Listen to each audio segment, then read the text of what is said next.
The narrative was I kind of had to follow it. GB News is there to provide a voice for those who have been ignored by the establishment media. We think different things, we've got a different style. GB News is here to be optimistic and positive about the future. It's real kind of dynamic and flowing, with the audience very much at the heart of it, like a big family. Here at GB News, we talk about the things that matter to you. Hearing the voices from right across our towns and cities, especially our towns. All sides of the argument represented with a heavy dose of opinion. We're on a mission here to make a difference. And the GB News family really is here for you, and whatever time of day you can watch or listen. Britain's watching. Britain's watching. We're proud to be GB News. The People's Channel. Britain's news channel. Westminster is going around in ever-decreasing circles, followed by the media. Britain is broken. How on earth did we get into this mess? But more importantly, how do we get out of it? Join me at 7 p.m, Mondays to Thursdays on Farage, here on GB News. We will have open, rational debate. We've got to work out how Britain moves forward from this. Join us here on GB News, the People's Channel. Britain is watching.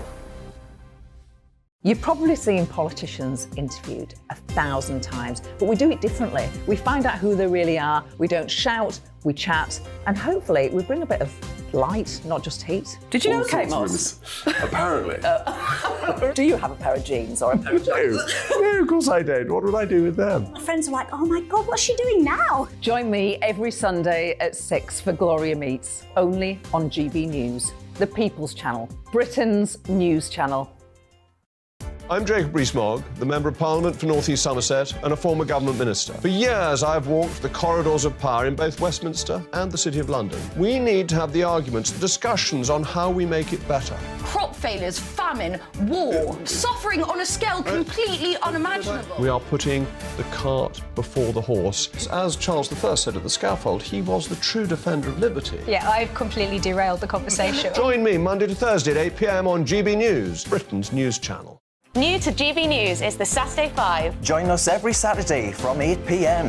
as we debate the week's stories. Right, folks, that was a spicy one, wasn't it? With us four, plus a special guest. Sometimes she has to stick her foot in it. Sometimes she has to say things as they are. Sometimes I think we should keep the refugees and send the pensioners to Rwanda. Then we'd be in a much better state. Well, Benjamin, that is... The Saturday 5. Saturday nights from 8. Only on GB News, the People's Channel. Britain's news channel.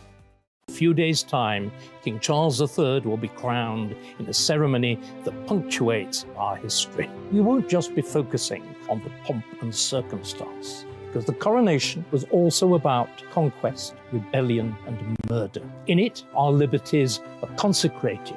Next week, a special edition of Farage with Professor David Starkey. The Crown, a 1,000-year story on GB News, Britain's news channel.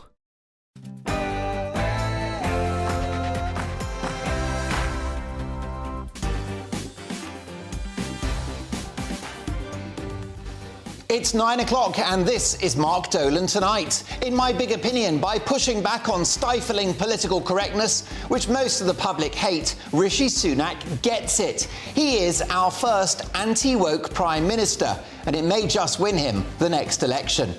In the big story, have the striking nurses gone too far? My Mark Meets guest is Britain's most controversial academic, a man who has called out the left-of-centre elite who now dominate the institutions of this country, and they don't like it. Professor Matthew Goodwin joins me shortly to tell me about his explosive new book, which is annoying all of the right people. So, big guests, big stories and big opinions. A lively 2 hours to come. Rishi Sunak, the anti-woke PM. That's next after the headlines with Aaron Armstrong.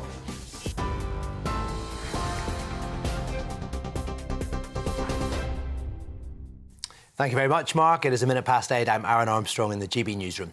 The government is arranging an extra evacuation flight from Sudan tomorrow as a 72-hour extension to the ceasefire has been agreed by both rival military forces. British nationals hoping to leave are being told to get to the international airport in the eastern city of Port Sudan by midday, where earlier the first shipment of humanitarian aid arrived. British Navy ships have also docked in Port Sudan to assist the evacuation efforts.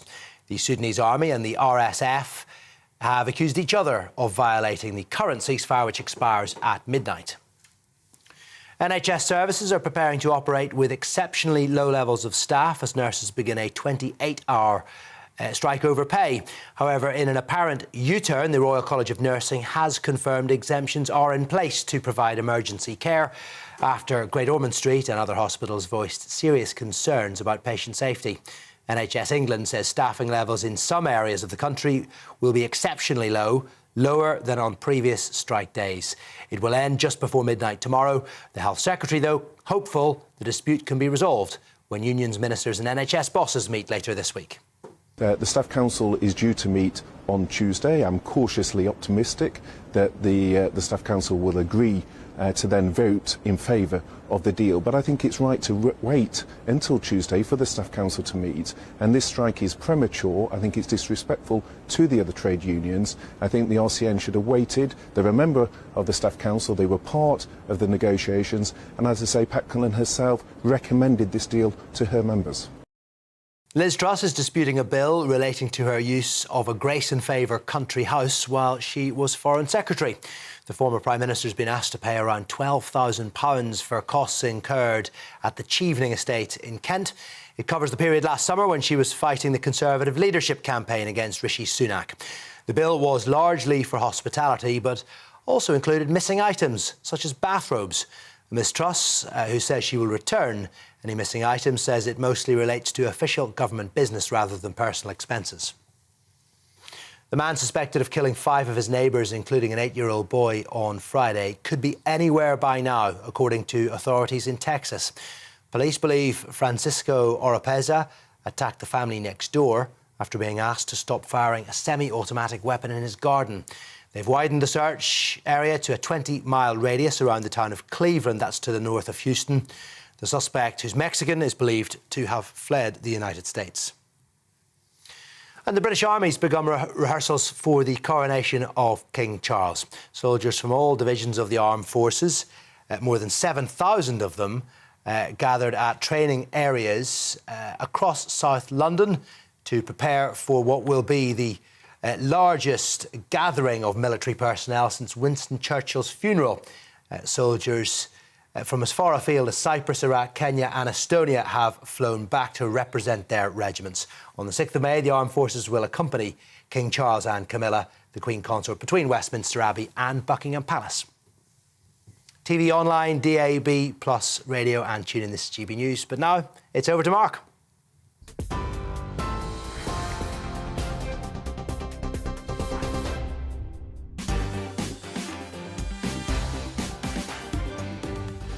Good to see you again. Aaron Armstrong returns in an hour's time. Welcome to Mark Dolan Tonight. In my big opinion, by pushing back on stifling political correctness, which most of the public hate, Rishi Sunak gets it. He is our first anti-woke Prime Minister, and it may just win him the next election. In the big story, have the striking nurses gone too far? I'll be asking Annunciata Rees-Mogg. My Mark Meets guest is Britain's most controversial academic, a man who has called out the left-of-centre elite who now dominate the institutions of this country. And they don't like it. Professor Matthew Goodwin joins me shortly to tell me about his explosive new book, which is annoying all of the right people. In my take at 10, has the halo slept for Saint Keir Starmer? There is a scandal brewing in the Labour Party, and I will reveal all. It's a corker. Anne Widdecombe is tonight's newsmaker, and I'll be asking Anne, as Britain avoids recession and strikes trade deals around the world, are Brexit supporters on the right side of history? Also, is society now too hard on men? Have we overcorrected? I'll be asking no-nonsense Anne in the next hour. Mark Dolan Tonight is the home of the papers, with tomorrow's front pages from 10:30, with 3 top pundits who haven't been told what to say and who don't follow the script. Let me tell you that TV news legend Michael Crick is stuck on a train. He's on his way, but I don't care, because I've got Emma Webb and Linda Jubilee, 2 of the finest journalists in the country, with Michael joining once the older British infrastructure allows. Tonight I'll be asking my pundits, will they be pledging allegiance to the new king? Also, we've got an amazing story before 10. You've got to catch this. A golden retriever dog that walked 50 miles back to his old home. His relieved owner joins us live on the show, and the dog. Plus your emails, especially the spicy ones, mark@gbnews.uk. Now, this show has a golden rule. We don't do boring, not on my watch. I just won't have it. Lots to get through. It is Sunday night, so let's pretend we haven't got work tomorrow. Why don't you have a glass of something cold and fizzy, or maybe fire up the kettle, tear open those custard creams, and let's get to work.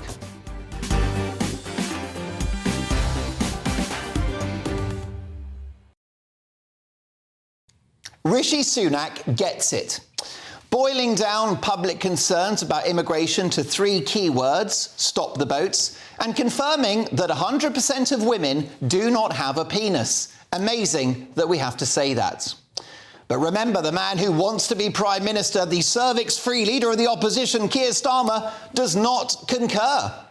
Sunak this week pushed back on the insane, divisive and frankly bonkers policy of paying reparations for slavery. Where do you start with that one? Perhaps the Swedes will dig deep into their pockets to apologise for the Vikings.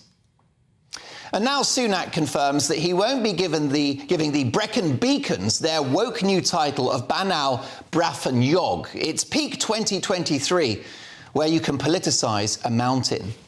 How unsurprising, therefore, that it emerges the bizarre renaming of those great hills, the Brecon Beacons, I don't know why they want to rename them, reduce carbon or something, was the brainchild of a Jeremy Corbyn supporter who has written in the past about hating the Tories. These so-called culture wars may not seem important when struggling Brits are having trouble feeding their families, paying their energy bills, covering their rent and mortgages, and filling their cars with petrol and diesel. But Sunak understands that people are also sick and tired of being told what to say, what to think, and what to do all the time. They've had enough of stifling political correctness. They're sick and tired of being called a bigot if they won't accept that a bloke in a dress, rocking the full meat and 2 veg, is an actual woman. They're sick of being called xenophobic because they wanted Britain to leave the EU, which is merely a political bloc. And they're sick and tired of being called racist because they want Britain to have a coherent borders policy, which is fair and generous, but has a zero tolerance towards illegal immigration. A majority take the view that the chaos in the Channel is an economic, humanitarian and national security disaster. You might not hear this in Islington or on Twitter, but poll after poll suggests most of the public want to stop the boats. Sunak gets it. Sunak understands that if a government cannot police the nation's boundaries, what is it for in the first place? Keeping order on the streets at home and the protection of our territorial boundaries, that is the definition of the state. Which the historic city gates dotted around our great country, or the rusting, crumbling defences on our coastline from centuries of war, lay testament to. The so-called culture wars matter because the toxic wave of political correctness coursing through our universities, our civil service, our public sector, our academia, and indeed those shallow, cynical virtue-signalling corporations is changing the values of this country and changing the kind of place Britain is to live.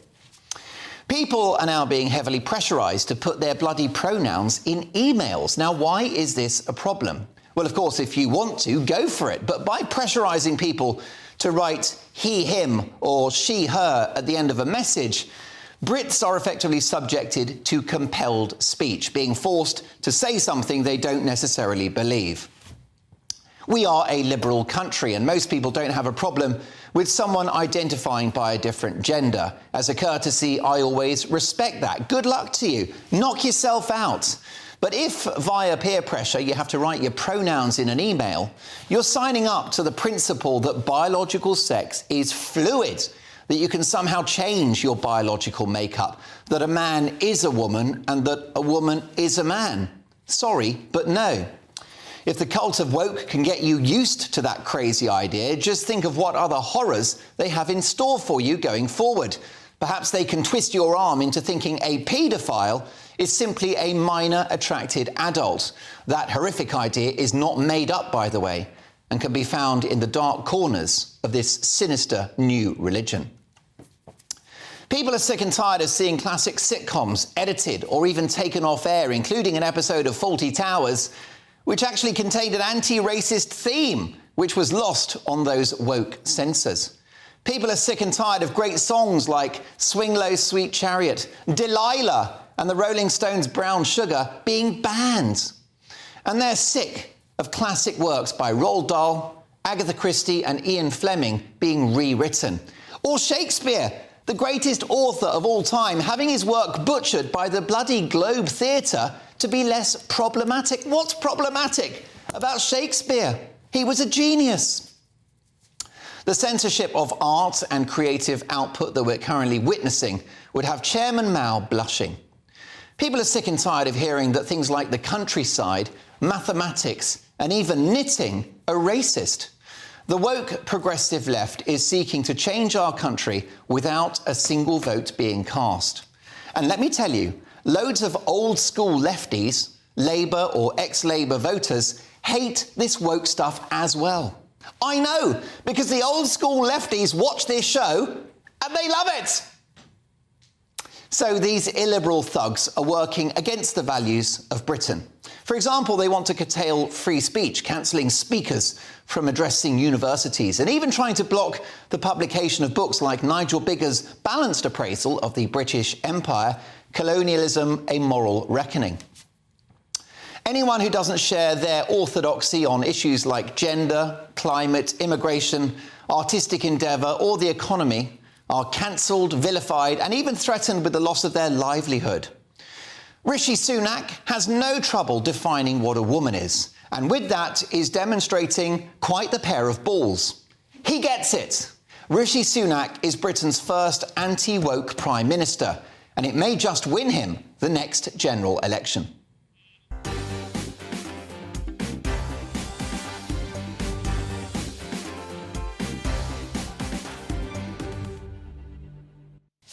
There we are. Now, what is your view? Do you think that the Prime Minister is right to take a stand against this stifling political correctness which has become the norm?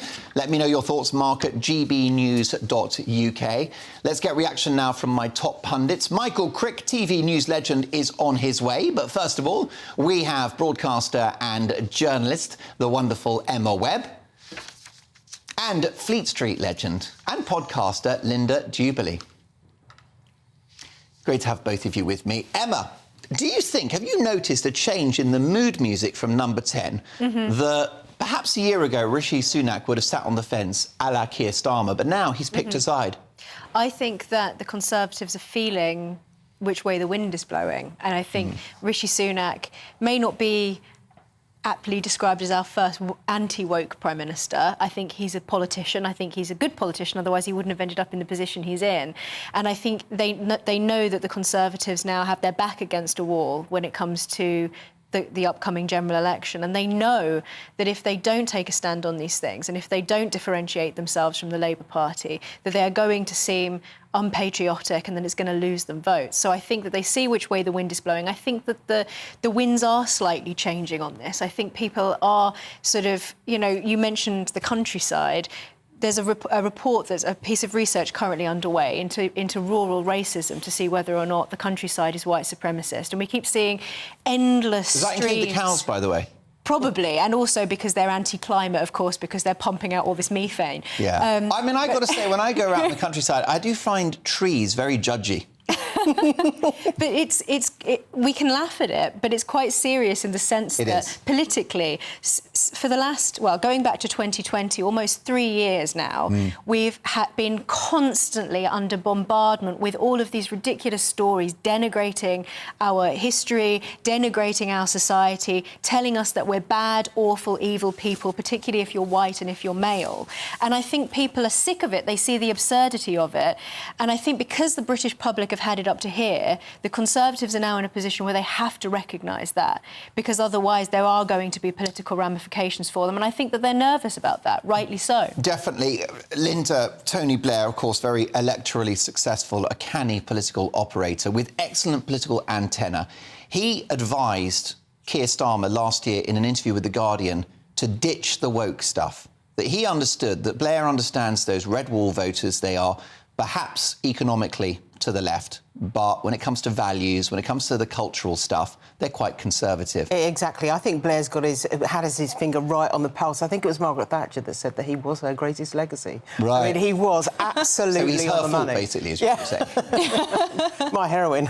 But, I mean, I think that Tony Blair had his finger on the pulse. He's warned Keir Starmer. Keir Starmer, I don't think, has paid any attention to this. I think the biggest thing in favour of a Conservative possible victory now is that Keir Starmer doesn't resonate with the public, and I can't quite put my finger on why, but this has gone on for months and months and months, and he never seems to make any real headway by connecting with the public. Now, I agree with Emma that that Rishi Sunak is actually laying out his cards now. He is saying he is. He's picked a side, hasn't he? Yeah, he's picked a side. In this tribal warfare, I mean, he said, look, I'm not going to refer to the Brecon Beacons as anything but the Brecon Beacons.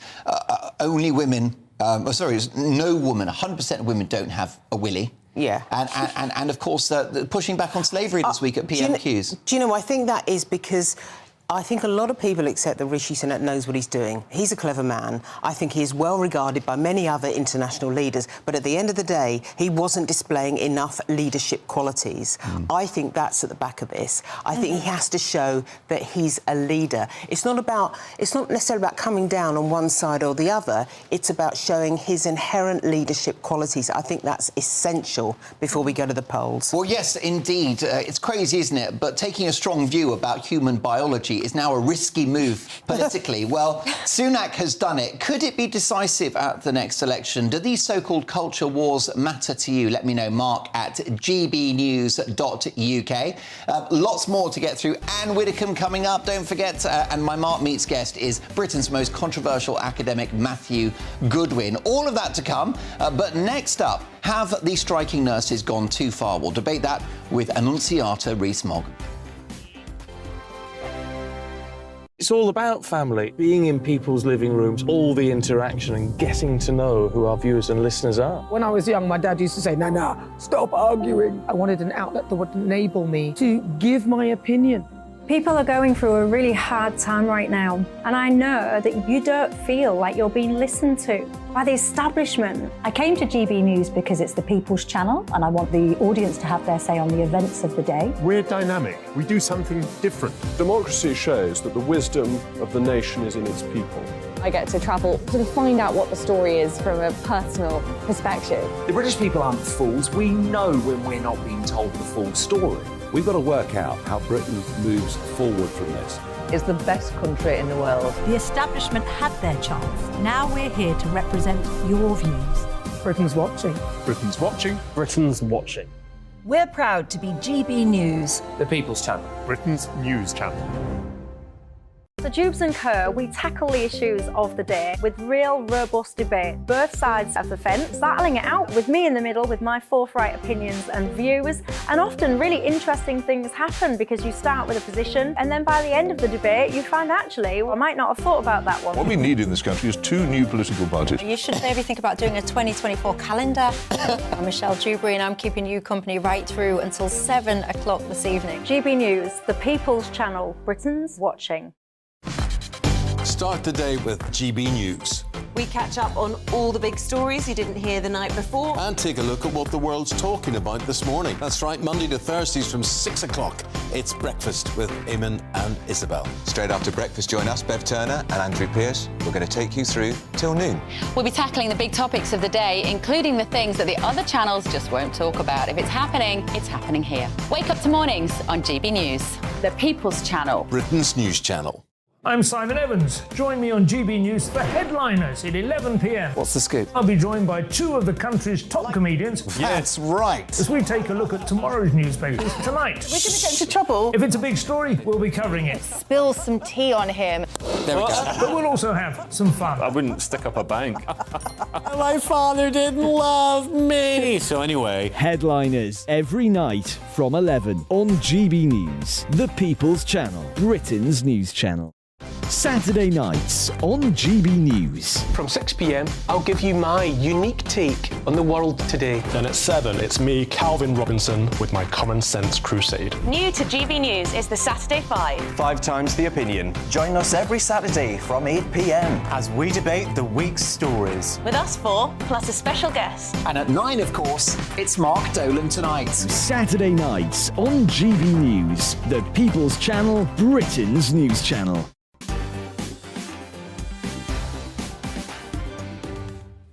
Well, a big reaction to my big opinion. Rishi Sunak is becoming Britain's first anti-woke Prime Minister. I think it could lead to him winning the next general election. Your views are coming in thick and fast, Mark at gbnews.uk. Hi, Mark, says Jacqueline. I noticed in your monologue that you didn't state exactly how Rishi had stopped the boats or dealt with the cost of living crisis. Is that because he hasn't done either? Les says Rishi may be anti-woke, but all he does is talk, talk, talk. He is a joke, says Les.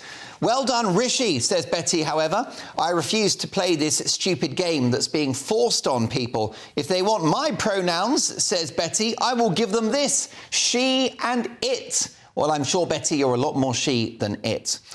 Deborah, hi, Mark. I hope this woke ideology will be called out as BS very soon. For instance, what happens if a man in his 50s wants to identify as a child? We could end up where we say that they're just children playing. How dangerous is that, making up the rules as you go along? Well said, Debbie. Mark says, Patrick, woke serves as a distraction from the globalists. Occupy Wall Street were looking in the right place from both the left and the right, so woke serves to distract. You seem well-intentioned, but some sort of useful idiot, says Patrick. Well, I have been described. I mean, I've had worse than that, Patrick, so I think you might have a point. And last but not least on this one, hi, Mark, says Daryl. Well done, Rishi Sunak. The great fight back against the woke has begun. There is hope for our country and common sense thinking. I hope this is the beginning of the end for those invertebrate snowflakery twats who want to bring our great country down from the inside. Go get 'em, Rishi. I'm backing you all the way. Thank you so much for that, Daryl. OK, is our next guest ready to go? Let's do it. Now, nurses in half of England's hospitals, mental health and community services have now been on strike for just over an hour since 8 o'clock this evening, with NHS chiefs warning that care is at risk. The action by the Royal College of Nursing members will run until the end of tomorrow. Nurses are walking out of critical services such as intensive care for the very first time. Health Secretary Steve Barclay expressed disappointment at the escalating strike action, but said he welcomed local mitigations for critical services. However, he said the lack of national exemptions risks patient safety. These strikes, he said, will put more pressure on the NHS and will be very disruptive for patients. Now, all of this after concerns that even Great Ormond Street Children's Hospital could be impacted by the industrial action. So have the striking nurses gone too far this time? To debate this, I'm delighted to welcome former MEP and political commentator Annunziata Rees-Mogg. Hi, Annunziata. Hi, lovely to speak to you. Great to have you back on the show. We have sympathy with the nurses. We know that they have suffered real-term pay cuts over many years. We salute the work they did during the pandemic. But have they crossed the line, Annunziata? I think if you're providing life-critical care, you have a duty to actually provide it.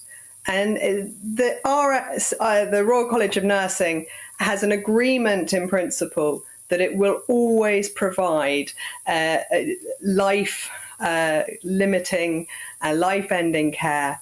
Life or limb, as they call it, anything that could lead to a long-term disability or death, they will be there and they will provide that care. By not giving hospitals the guarantees of who will be there, which departments, surely that is having a far greater impact that will affect lives and limbs.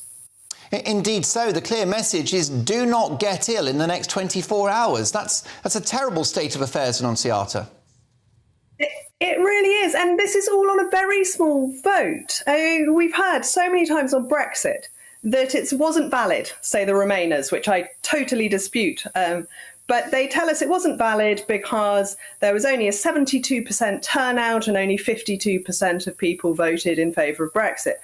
For the Royal College of Nursing, those figures are 60% turnout and 54% in favour or against the government's offer of over 5% in real terms. That's 32% of Royal College nurses. That's surely not a mandate. Indeed not. The other concern I've spoke of the affection and regard that we have for nurses, ambulance drivers and doctors. But Annunziata, do these strikes risk bringing the profession into disrepute, that there is irrevocable damage being done to the image of nurses right now? I think it's certainly very close to it. That we all have a huge amount of respect for all the work that the medical professionals in this country do. But I don't think I'm alone in having had an appointment cancelled. I think there's over 500,000 delayed appointments already. Some of those are obviously operations people have been on waiting lists a very long time for anyway, not least because of the COVID catch-up that needs to take place. And at a time when the NHS and the patients of this country are so in need of a better than ever service, they're getting a less service.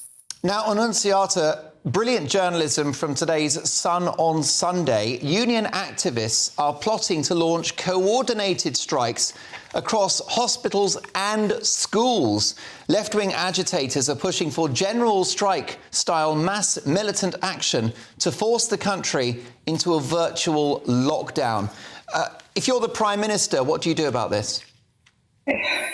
Well, already the police can't strike, nor can the armed forces.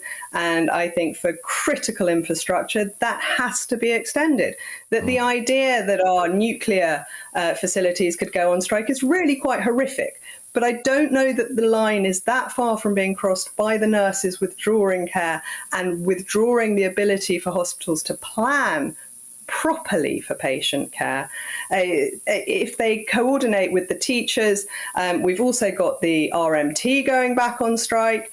The country will be ground to its knees for no good reason, that there are good offers on the table. We are in a time of inflation, but we are also in terrible economic times with vast debt and taxpayers having to shoulder that.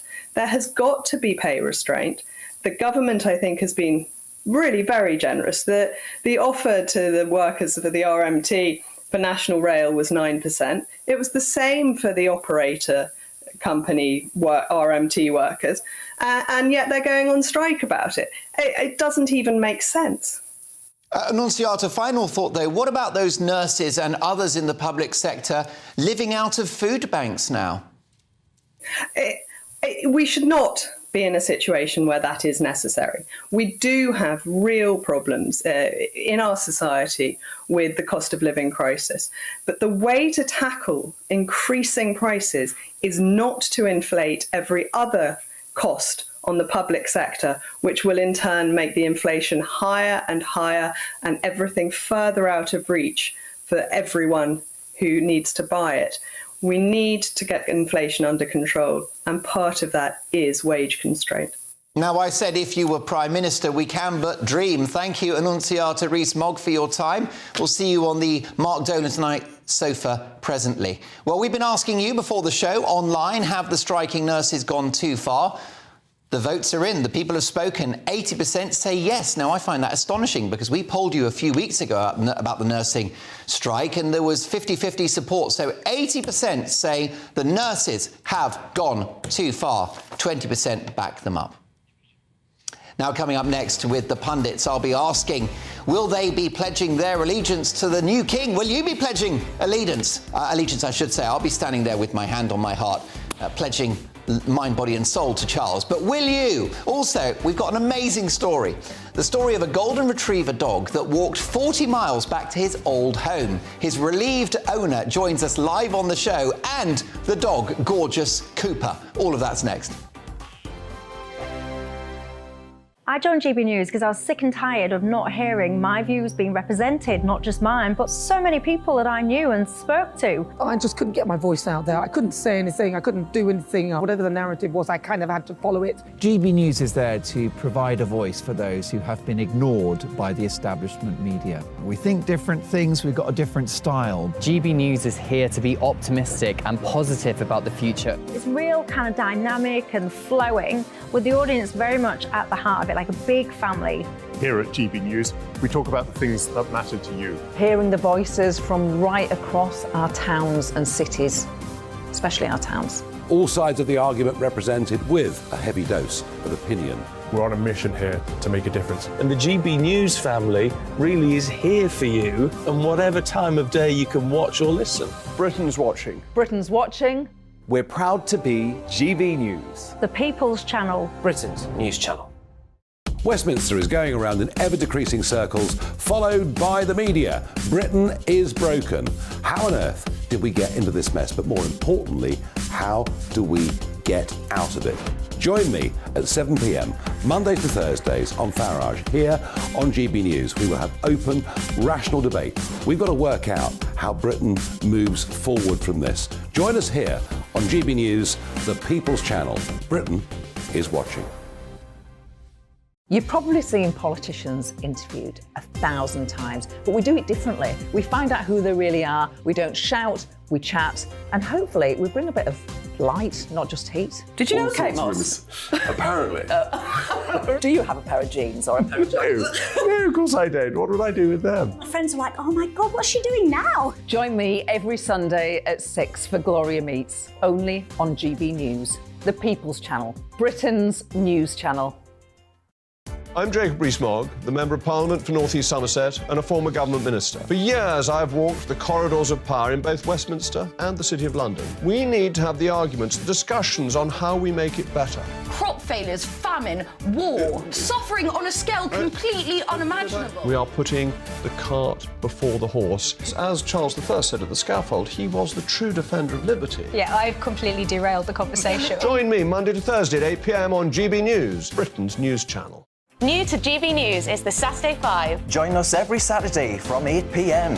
as we debate the week's stories. Right, folks, that was a spicy one, wasn't it? With us four, plus a special guest. Sometimes she has to stick her foot in it. Sometimes she has to say things as they are. Sometimes I think we should keep the refugees and send the pensioners to Rwanda. Then we'd be in a much better state. Well, Benjamin, that is... The Saturday 5. Saturday nights from 8. Only on GB News, the People's Channel. Britain's news channel.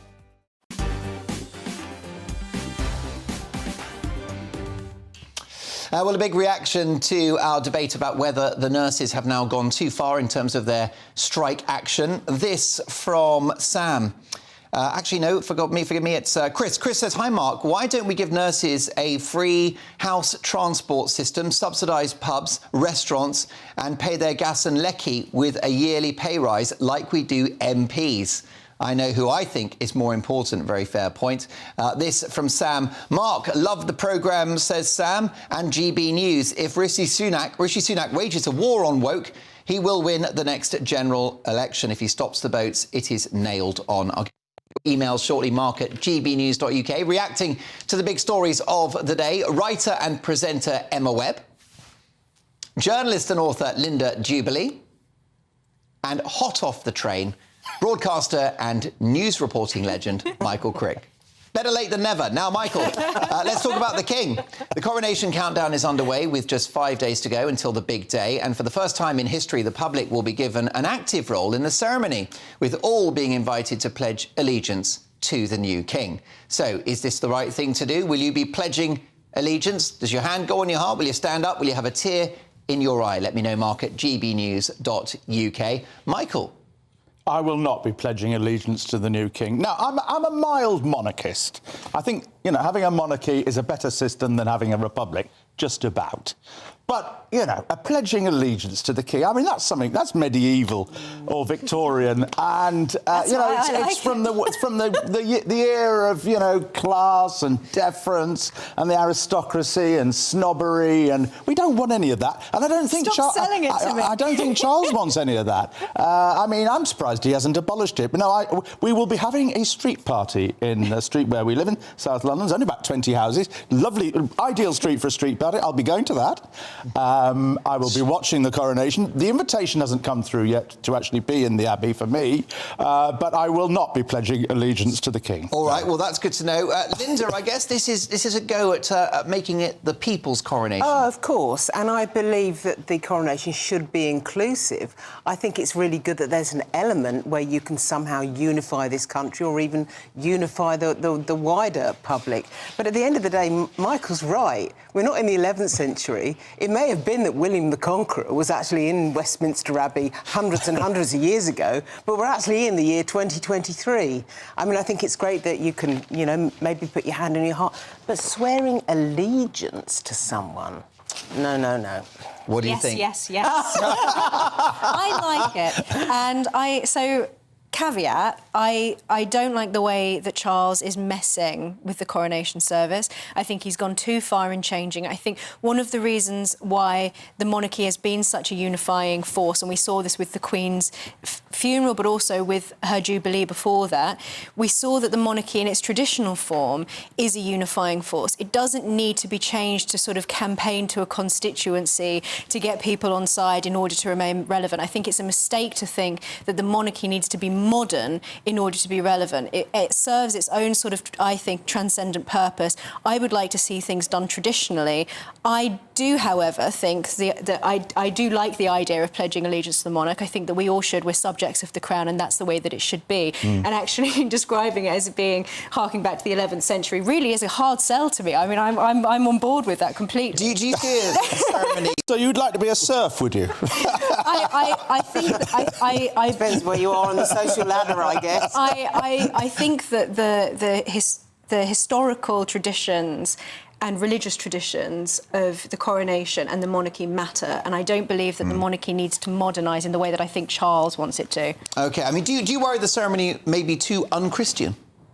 I think that at least they will see on the day, but I haven't had a look at the details of it. I think they've tried to skirt a fine line to try and include people from other faith backgrounds whilst not violating canon law in the way that I think some people were worried that Charles wanted to. But see, this confuses me. His title is Defender of the Faith. And I think he will still make his oath to uphold the Protestant succession. That's my understanding anyway. But I mean, we've got so... I mean, hardly anybody's a Christian these days. So you've got to allow for the fact that, compared with 1953, when nearly everybody was a Christian, and I remember, you know, when I was at school at 5 and 6 in the early 60s, you know, I felt out of place because we weren't Christians, we were sort of an atheist family. But the world's changed hugely, and you've got to reflect that fact that, you know, hardly anybody goes to church these days, apart from when they want to get married or buried. I think, though, it's a mistake to think that you have to de-Christianise our institutions and de-Christianise the basis of our constitution in order to be inclusive. I think that that's wrong-headed. I don't think you need to de-Christianise it. It can still be held in Westminster Abbey and still be conducted by the Archbishop of Canterbury and all of that. But you should, you know, acknowledge the fact that, you know, there are more practising Muslims in this country these days than there are practising Christians, and all the other religions as well. Well, it's not the figures aren't far off each other. Do you not have to maintain the principle that Britain is a Christian country? Not really. I mean, look, I'm an atheist, but I'm a great... I do think everybody's got it in for Christians these days, and there's an intolerance about it. But I think we have to reflect the fact that we aren't really a Christian country anymore. That, you know, it's a tiny minority that really believe in it. Well, I went to Mass this morning. Well, as did I. Well, there we are. Well, here we are. We are grossly unrepresentative. 2 out of 3. 2 out of 3 are going to heaven. And that's As for Michael, I'm hoping I'll be one of them. the boys are in trouble. This story has made quite the splash in the papers over the last 48 hours. A golden retriever escaped from his new home to his old home 40 miles away, Donegal to Tobermoor in Northern Ireland. The dog was missing for 27 days. The charity Lost Paws helped the search, and Cooper is back. I'm delighted to say that his owner, Nigel, joins me now. Hi, Nigel. Hello, Mark. Nice to see you. It's great to have you on the programme. Nigel Fleming, you are there. And how long have you had Cooper back now? I've had Cooper back now 2 days. Wonderful. First of all, how is his health? How is his condition? Well, he's very, very frail and skinny, as you can imagine, because he has been on the run for over 3 weeks. But he's back now and just feeding him slowly, softly, and getting him back to full health again. Now, I understand that he walked about 40 miles to his old home. That's right, yes. Basically, I rehomed Cooper around about 3 weeks ago. Why he was rehomed is not for me to judge or anyone else, you know, but for whatever reason, he was surrendered to the dog pound. And I went and brought him home to be with my existing 2-year-old golden retriever, Molly. And they had just literally been introduced to each other only a matter of minutes. And Cooper spotted a small opening in the doorway, and off he went. He bolted out past me and past Molly, and off he disappeared. And that was him on the run for probably just slightly over 3 weeks. During the initial period, first week or week and a half, he seemed to want to roam around the local fields around the local area. And during that time, I was very grateful for the local farmers and local community who all rallied around, and everyone really made a genuine effort to try and find him. But the problem was quite tragic, actually, because he... First of all, he had no bond with me as his new owner, and secondly, he had no concept of where his new home was. So he was just in the wind and didn't really know where to go.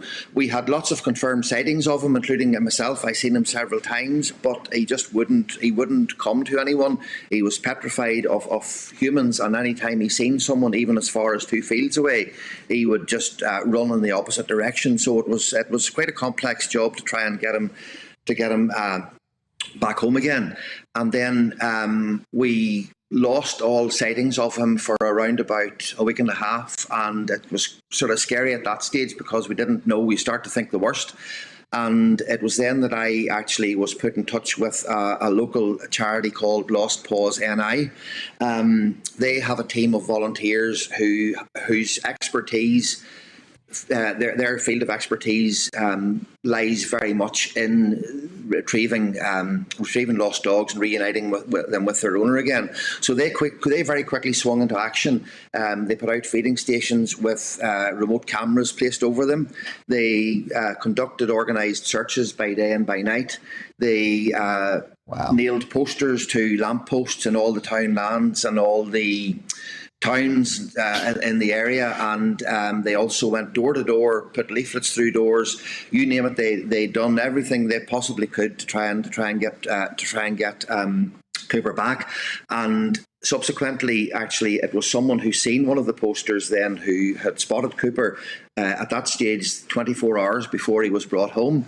I got a reported sighting through social media that Cooper had been spotted in a town called Mockrafelt, which is about 30 miles away from here, and I instantly dismissed it, thinking it couldn't possibly be him at all. But it was him, and he was almost home. In his mind, he was almost home because he went further the following day. He was recovered from Tobermoor, which is the next village along from Mockrafelt, and he was actually back on the doorstep of the previous owner. Well, he's a very clever and talented boy. The fact that he could navigate himself just with, I don't know, the power of his nose, some kind of canine instinct to travel 40 miles back to his old address where perhaps, you know, it probably wasn't the best place for him to be because he was given up, as you say. Well, he's landed on his feet now. He's used up all of his 9 lives and he's got the nicest owner. So, Nigel, great to see you reunited, and thank you for telling us such a wonderful and positive story on a Sunday night. Okay, thank you very much indeed. Thank you. Just wonderful. How gorgeous is Cooper? My thanks to Nigel Fleming. What a brilliant, brilliant story. There you go. We need more of that, don't we? A bit of good news. Folks, lots more to come. Next up, we have Mark Meets. And my Mark Meets guest is Britain's most controversial academic. Find out why after this.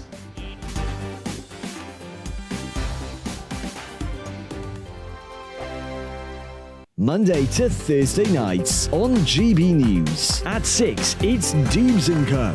7 o'clock, Farage. At 8, join Jacob Rees-Mogg. And at 9, Dan Wootton Tonight, followed by Headliners. On TV, radio and online. This is GB News.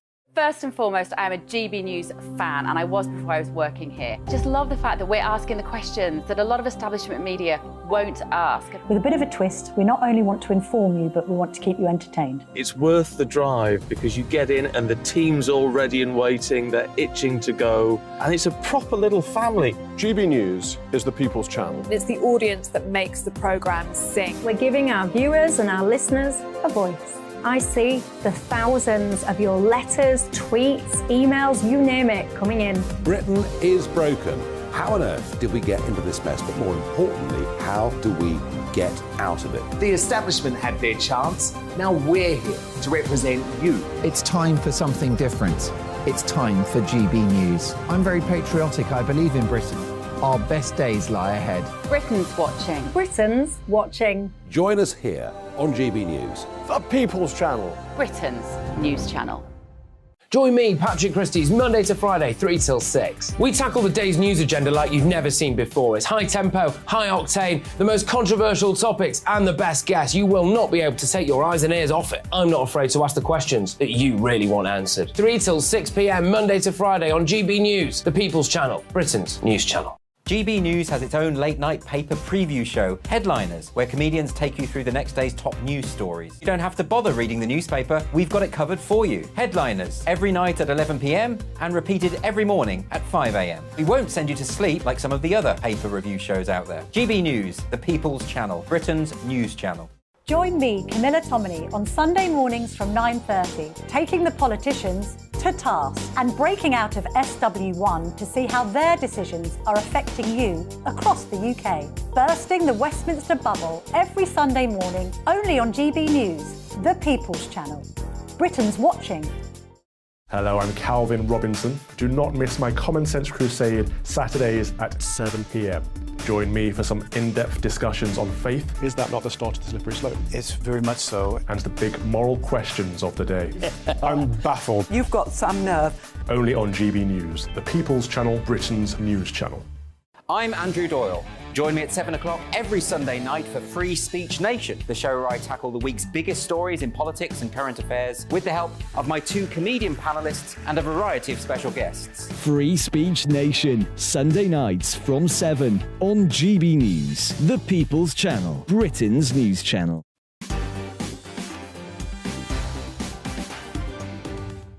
OK, folks, it's time for one of those things. Daryl, give me a whiz bang.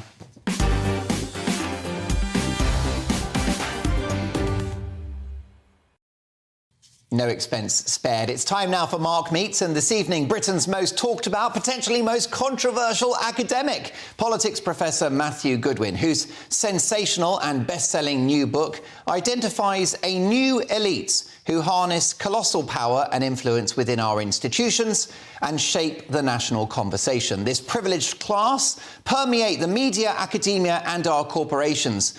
But Goodwin's book suggests their views are out of step with public opinion, particularly when it comes to matters of culture and values. The book is called Values, Voice and Virtue, the New British Politics. In my view, it's the most important and compelling non-fiction book of the year, a must-read. And I'm delighted to say its author, Matthew Goodwin, joins me now. Hi, Matthew.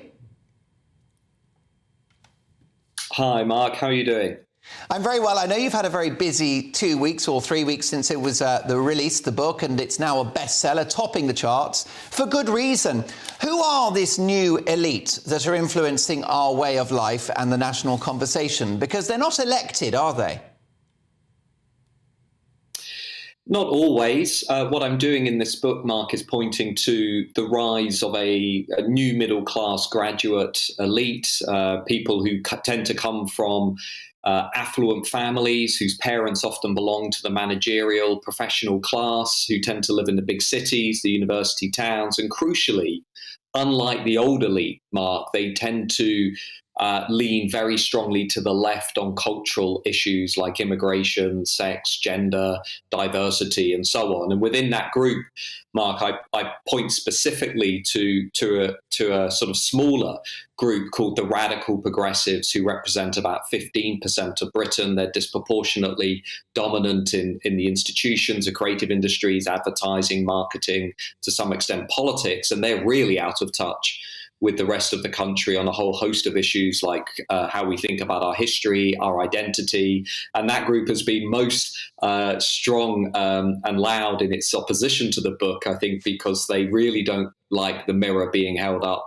to them. So it's been an interesting few weeks, which of course began in a conversation on this show, I remember a few weeks ago. Indeed so. I've got to admit, I'm watched with great amusement as well-paid, influential radio presenters and journalists, the likes of James O'Brien on LBC, Alistair Campbell, furiously criticising your book, attacking you in quite a personal way. The elite didn't like your book about the elite. Yeah, I think that's true. I think because members of the new elite like to think of themselves as the oppressed underdogs, the people who are fighting the system, they're fighting the old elite, and they don't like to think that they have an enormous amount of political and cultural power themselves. Alistair Campbell's a great example of this, somebody who does wield considerable influence over the national conversation, but who would instantly deny that he's having any influence at all, because in his eyes it's all about opposing Brexit, opposing the Tories. And what I'm saying here, Mark, is that actually if we think about who has access to not just political power, but cultural power, social power, who defines the issues that we're allowed to talk about, who talks about the rest of society. My argument here is that I think millions of people, including those watching this show, feel that they're not in the national conversation. And if they are, they're certainly not respected. Maybe Brexit voters feel that they were ridiculed for years. Maybe Conservatives feel like their concerns over immigration and the borders aren't taken as seriously as the concerns that Liberals have over issues like opposing Rwanda, for example. And I think these value divides have become enormous today. And really, that's why I wrote the book, because I think many people sense that actually their view of the world is not being sufficiently represented.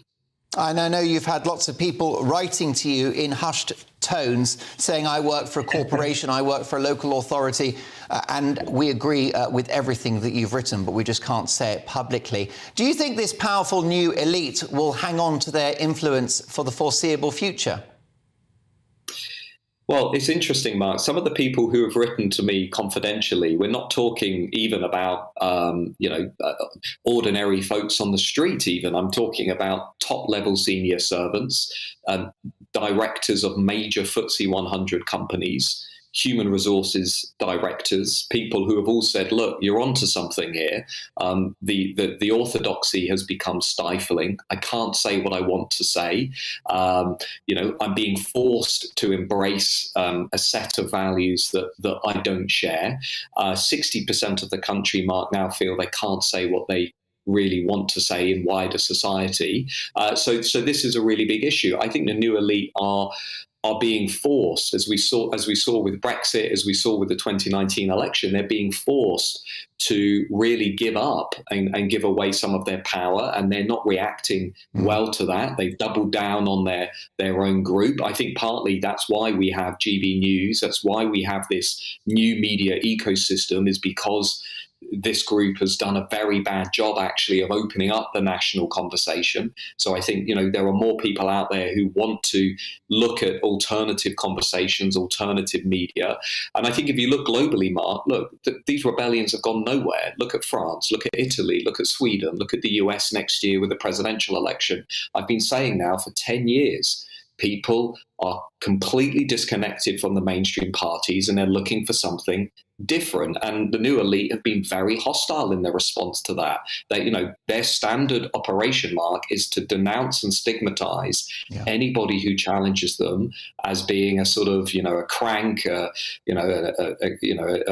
contrarian, someone who is not somehow socially acceptable. But we're talking about millions of people, right? As you know, millions of people who say, I don't share this consensus.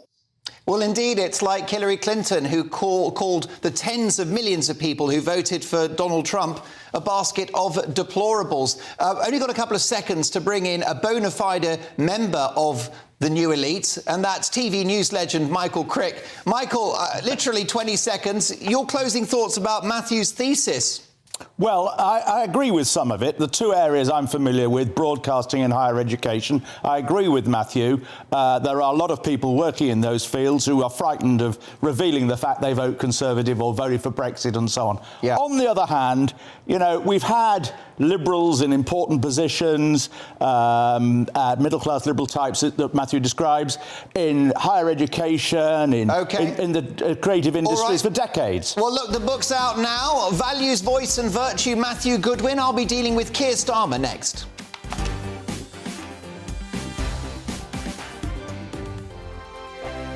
It's all about family, being in people's living rooms, all the interaction and getting to know who our viewers and listeners are. When I was young, my dad used to say, no, stop arguing. I wanted an outlet that would enable me to give my opinion. People are going through a really hard time right now, and I know that you don't feel like you're being listened to by the establishment. I came to GB News because it's the People's Channel, and I want the audience to have their say on the events of the day. We're dynamic. We do something different. Democracy shows that the wisdom of the nation is in its people. I get to travel to find out what the story is from a personal perspective. The British people aren't fools. We know when we're not being told the full story. We've got to work out how Britain moves forward from this. It's the best country in the world. The establishment had their chance. Now we're here to represent your views. Britain's watching. Britain's watching. Britain's watching. We're proud to be GB News. The People's Channel. Britain's news channel. So Jubes and Kerr, we tackle the issues of the day with real robust debate, both sides of the fence, battling it out with me in the middle with my forthright opinions and views. And often really interesting things happen because you start with a position and then by the end of the debate you find actually, I might not have thought about that one. What we need in this country is two new political parties. You should maybe think about doing a 2024 calendar. I'm Michelle Dewberry and I'm keeping you company right through until 7 o'clock this evening. GB News, the People's Channel, Britain's watching. Start the day with GB News. We catch up on all the big stories you didn't hear the night before. And take a look at what the world's talking about this morning. That's right, Monday to Thursdays from 6 o'clock. It's Breakfast with Eamon and Isabel. Straight after breakfast, join us, Bev Turner and Andrew Pearce. We're going to take you through till noon. We'll be tackling the big topics of the day, including the things that the other channels just won't talk about. If it's happening here. Wake up to mornings on GB News. The People's Channel. Britain's news channel. I'm Simon Evans. Join me on GB News for Headliners at 11 p.m. What's the scoop? I'll be joined by two of the country's top comedians. That's right. As we take a look at tomorrow's newspapers tonight. We're going to get into trouble. If it's a big story, we'll be covering it. Spill some tea on him. There we go. But we'll also have some fun. I wouldn't stick up a bank. My father didn't love me. So anyway, Headliners every night from 11 on GB News, the People's Channel, Britain's news channel. Saturday nights on GB News. From 6 p.m, I'll give you my unique take on the world today. Then at 7, it's me, Calvin Robinson, with my Common Sense Crusade. New to GB News is the Saturday 5. 5 times the opinion. Join us every Saturday from 8 p.m. as we debate the week's stories. With us 4, plus a special guest. And at 9, of course, it's Mark Dolan tonight. Saturday nights on GB News, the People's Channel, Britain's news channel. Few days' time, King Charles III will be crowned in a ceremony that punctuates our history. We won't just be focusing on the pomp and circumstance, because the coronation was also about conquest, rebellion, and murder. In it, our liberties are consecrated. Next week, a special edition of Farage with Professor David Starkey. The Crown, a 1,000-year story on GB News, Britain's news channel.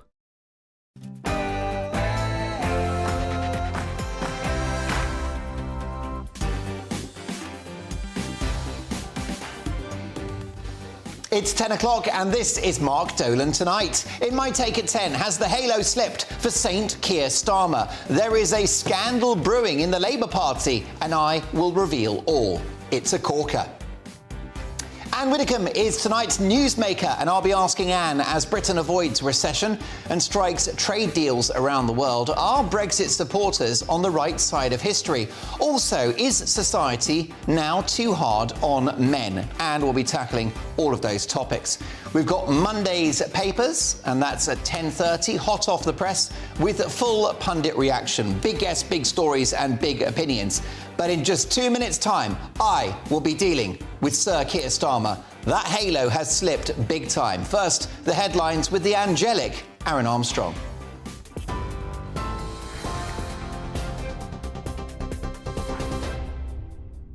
Mark, thank you very much. Let's get you up to date with the headlines from the GB newsroom. British nationals hoping to flee the fighting in Sudan are being urged to catch an extra flight leaving for the UK tomorrow. It will depart from the eastern city of Port Sudan, where earlier the first shipment of humanitarian aid arrived for the millions of people trapped in the capital Khartoum. Sudan's army and its rival paramilitary force say they will extend the ceasefire for a further 72 hours from midnight. The British Navy ships have also docked in Port Sudan to support the evacuation efforts.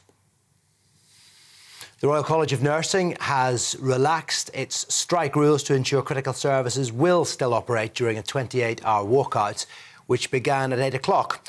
NHS England says discussions with the RCN have resulted in an agreement for the provision of minimum staffing levels to cover emergency services until Monday night. RCN members voted to reject the latest government offer, but the Health Secretary says he's hopeful the dispute can be resolved later this week. The Staff Council is due to meet on Tuesday. I'm cautiously optimistic that the Staff Council will agree to then vote in favour of the deal. But I think it's right to wait until Tuesday for the Staff Council to meet. And this strike is premature. I think it's disrespectful to the other trade unions. I think the RCN should have waited. They're a member of the Staff Council. They were part of the negotiations. And as I say, Pat Cullen herself recommended this deal to her members. Liz Truss is disputing a bill relating to her use of a grace and favour country house while she was Foreign Secretary. The former Prime Minister has been asked to pay around £12,000 for costs incurred at the Chevening estate in Kent. It covers the period last summer when she was fighting the Conservative leadership campaign against Rishi Sunak. The bill was largely for hospitality, but also included missing items like bathrobes. Ms Truss says it mostly relates to official government business rather than personal expenses. Hundreds of police in the United States are still searching for a gunman who's suspected of killing 5 of his neighbours, including an 8-year-old boy. Authorities in Texas say the victims were shot dead on Friday when the family asked Francisco Oropesa to stop firing a semi-automatic weapon in his garden. The suspect, who's Mexican, is believed to have fled to the United States. The mass shootings have become commonplace there. There have been at least 176 so far this year. Thousands of ceremonial troops have been rehearsing for the King's coronation in the largest parade of military personnel since the funeral of Winston Churchill. An RAF base in Hampshire has been transformed into a life-size replica of the coronation procession route as 7,000 troops from 40 nations fine-tuned their final preparations. The armed forces will accompany King Charles and Camilla, the Queen Consort, between Westminster Abbey and Buckingham Palace next Saturday. TV, online, DAB and TuneIn Radio. This is GB News, but now it's over to Mark.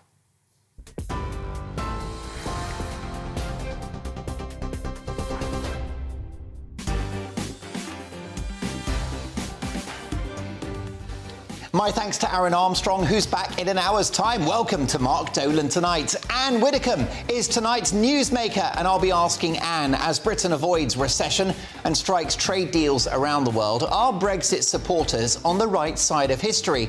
Also, I'll be asking Anne, is society now too hard on men? Truth bombs aplenty with no-nonsense Anne Widdecombe in just a few minutes. We've also got tomorrow's front pages hot off the press at bang on 10:30 with full pundit reaction. Also, I'll be asking later in the show, have we lost the art of talking to strangers? I still do it, but I do get odd looks, I'll be honest. So, big stories, big guests, and always big opinions. Let's start with my take at 10.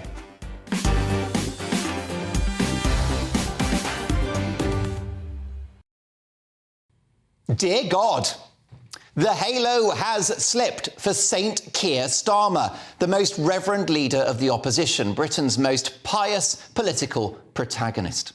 The Mail on Sunday have exclusively revealed that Starmer may have secretly courted the services of top civil service bigwig Sue Gray whilst she was in post in a supposedly neutral role working for the government. Insiders suggest that Gray spoke to Starmer about the role of Chief of Staff of the Labour Party without telling government ministers or senior Whitehall officials. Now, if the sources at the Mail on Sunday are correct, she will, in all likelihood, be found to have broken the Civil Service Code. If true, that's not a great look for Gray, and it would demonstrate that saintly Starmer is no angel either, and as someone that's a former lawyer, he ought to know better.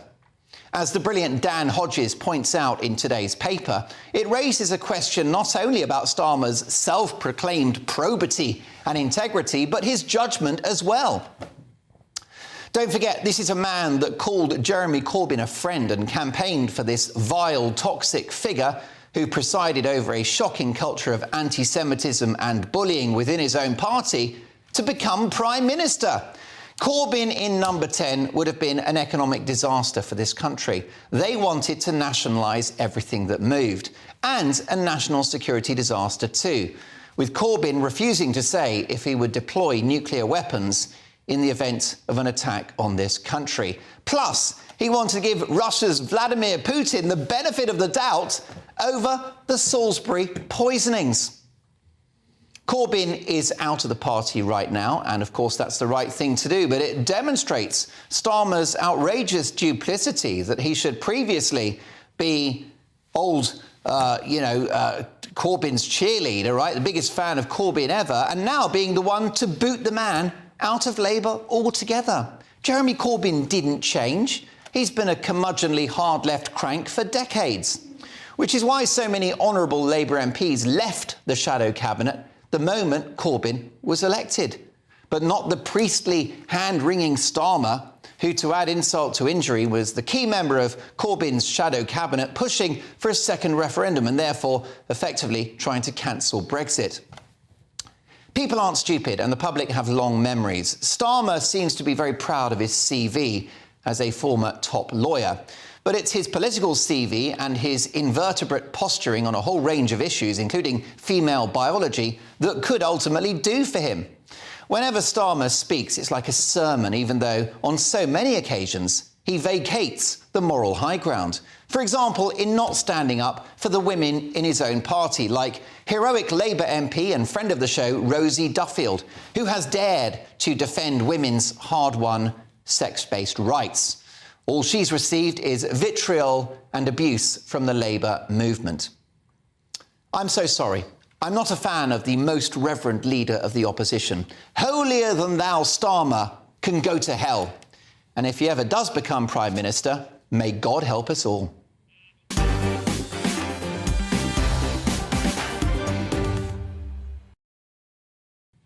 Now, what's your view on this? Many would argue that Starmer would be a far better PM than Sunak. And after 13 years and about 57 prime ministers, the horribly tainted Tories, riddled in sleaze and incompetence, have destroyed the economy and run public services into the ground. What I have to say is hardly in step with public opinion, with polls demonstrating that Labour are streets ahead and that Britain is ready for change under Mr Starmer. That's not my view, but what's yours? Mark at GBNews.uk, reacting to my take at 10, writer and presenter Emma Webb, journalist and author Linda Jubilee, and broadcaster and news reporter Michael Crick. Linda, what do you think about this potentially brewing scandal for the Labour Party, and more particularly for Keir Starmer? I think that Keir Starmer has kind of lost the plot here a little bit. He is he seems to be unable to resonate with the public at all, and that's such a big problem for the Labour Party. I mean, it wasn't so long ago, just a matter of months, that the Labour Party were 31 points ahead in the polls, and they're now standing at 15, half that number.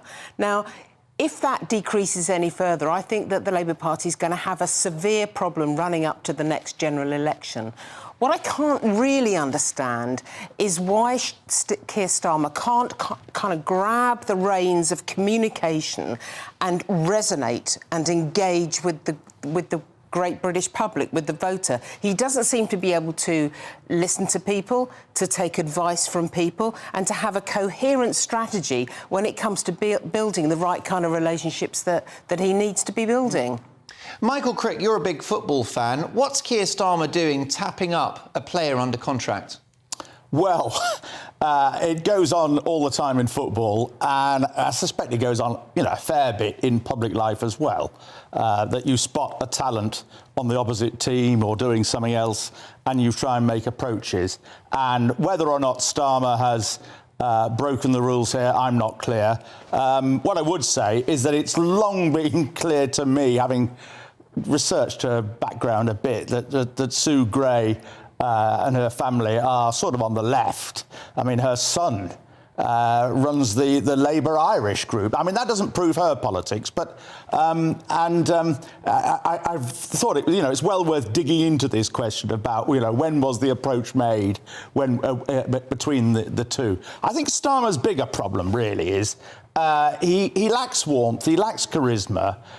He isn't chiming with the voters. No voters are coming out and getting excited about him in the way that they did get excited about Blair 25 years ago. And more important than that, people don't know what Starmer stands for.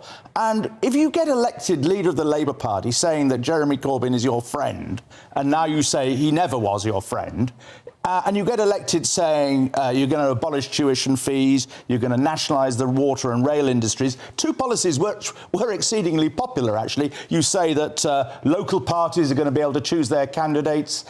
You make noises suggesting you believe in proportional representation. And now you go back on all of that 4 years later. People are left wondering, well, what is a Starmer promise worth now? What is a Starmer promise worth at the next election if there were any promises, because the number of pledges that Labour are making right now is very few. But the trouble is he's all over the place. He's another Harold Wilson in that regard. Well, yes, and he says one thing one day and something else a year or two later. Do you think, Michael, you've been reporting on politics for many a year, is there historic precedent for somebody that flip-flops like Starmer to win power?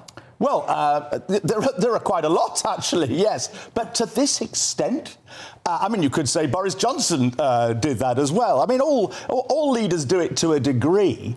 But in Starmer's case, he does it to a huge degree. There's another aspect of Starmer, which I think is going to lead to huge problems with his party in the end. He is a very authoritarian figure, and we've seen that. I'm a nerd, I study the selection of parliamentary candidates, and he and his henchmen are being utterly ruthless about who they're excluding.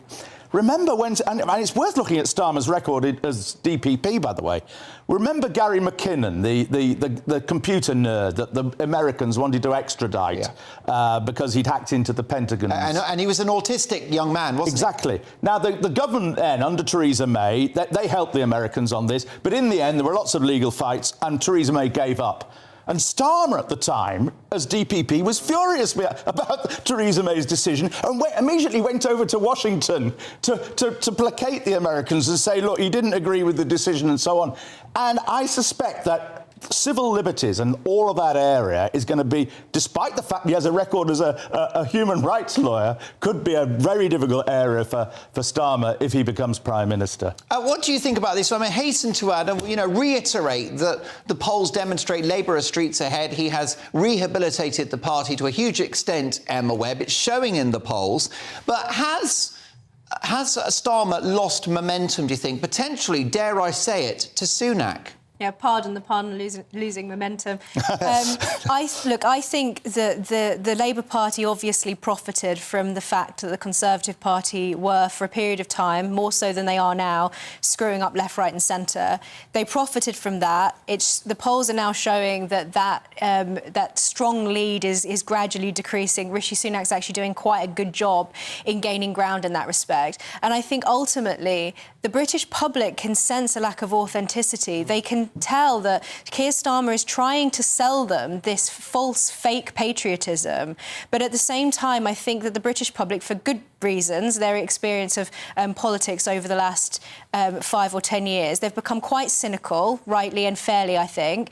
And that they think that, they see this patriotism being sold to them, and they can sense that if the Labour Party were to get into Downing Street, that they would do something quite different, that they would do something probably very unpatriotic. I think that it's not clear what the Labour Party stand for. It's very clear that their patriotism is quite insincere. And I think that fundamentally, Keir Starmer just doesn't seem trustworthy, and that's his biggest problem. OK, well, look, we'll return to this conversation. My brilliant pundits are back at 10:30 sharp with tomorrow's papers. Some cracking stories. Looking forward to that. Plus, they'll be naming their front-page heroes and back-page baddies as well. But next up, very excited about this, tonight's Newsmaker is Anne Widdecombe. We'll be talking Brexit and whether society is now too hard on men. See you in 2. I joined GB News because I was sick and tired of not hearing my views being represented, not just mine, but so many people that I knew and spoke to. I just couldn't get my voice out there. I couldn't say anything. I couldn't do anything. Whatever the narrative was, I kind of had to follow it. GB News is there to provide a voice for those who have been ignored by the establishment media. We think different things, we've got a different style. GB News is here to be optimistic and positive about the future. It's real kind of dynamic and flowing, with the audience very much at the heart of it, like a big family. Here at GB News, we talk about the things that matter to you. Hearing the voices from right across our towns and cities, especially our towns. All sides of the argument represented with a heavy dose of opinion. We're on a mission here to make a difference. And the GB News family really is here for you, and whatever time of day you can watch or listen. Britain's watching. Britain's watching. We're proud to be GB News. The People's Channel. Britain's news channel. Westminster is going around in ever-decreasing circles, followed by the media. Britain is broken. How on earth did we get into this mess? But more importantly, how do we get out of it? Join me at 7 p.m, Mondays to Thursdays on Farage, here on GB News. We will have open, rational debate. We've got to work out how Britain moves forward from this. Join us here on GB News, the People's Channel. Britain is watching. You've probably seen politicians interviewed 1,000 times, but we do it differently. We find out who they really are, we don't shout, we chat, and hopefully we bring a bit of light, not just heat. Did you know Kate Moss? Apparently. Do you have a pair of jeans or a pair of jeans? No, of course I don't. What would I do with them? My friends are like, oh my God, what's she doing now? Join me every Sunday at 6 for Gloria Meets, only on GB News, the People's Channel, Britain's news channel. I'm Jacob Rees-Mogg, the Member of Parliament for North East Somerset and a former government minister. For years, I've walked the corridors of power in both Westminster and the City of London. We need to have the arguments, the discussions on how we make it better. Crop failures, famine, war, suffering on a scale completely unimaginable. We are putting the cart before the horse. As Charles I said at the scaffold, he was the true defender of liberty. Yeah, I've completely derailed the conversation. Join me Monday to Thursday at 8 p.m. on GB News, Britain's news channel. New to GB News is the Saturday 5. Join us every Saturday from 8 p.m. as we debate the week's stories. Right, folks, that was a spicy one, wasn't it? With us 4, plus a special guest. Sometimes she has to stick her foot in it. Sometimes she has to say things as they are. Sometimes I think we should keep the refugees and send the pensioners to Rwanda. Then we'd be in a much better state. Well, Benjamin, that is... The Saturday 5. Saturday nights from 8. Only on GB News, the People's Channel. Britain's news channel.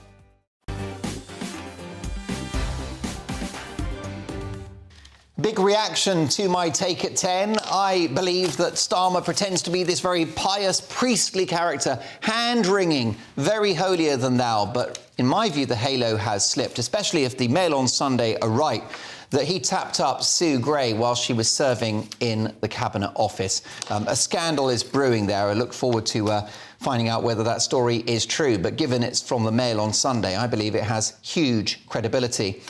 This from Robert, who says, "Hi, Mark. Labour couldn't possibly do a worse job than the Tories. I'm going to reluctantly vote for Keir Starmer." Meanwhile, Susie, "Hi Mark, my fear is that Labour gets in under Starmer, the acceptable face of the party, then he's quickly ousted, and when we end up with Rayner, Abbott, or horror of horrors, Corbyn as PM." This from Colin. "Hi Mark, if Rishi decides to stop the boats, all he's got to do is copy EU countries who run barbed wire along their borders and beaches and stop going to France to collect them." There you go, Colin, there, regarding stopping the boats, a popular policy for many. It's time now for the Newsmaker, in which we tackle the major stories of the day in the company of a fearless commentator. And as always on a Sunday, my Newsmaker is former government minister, best-selling author and television personality Anne Widdecombe.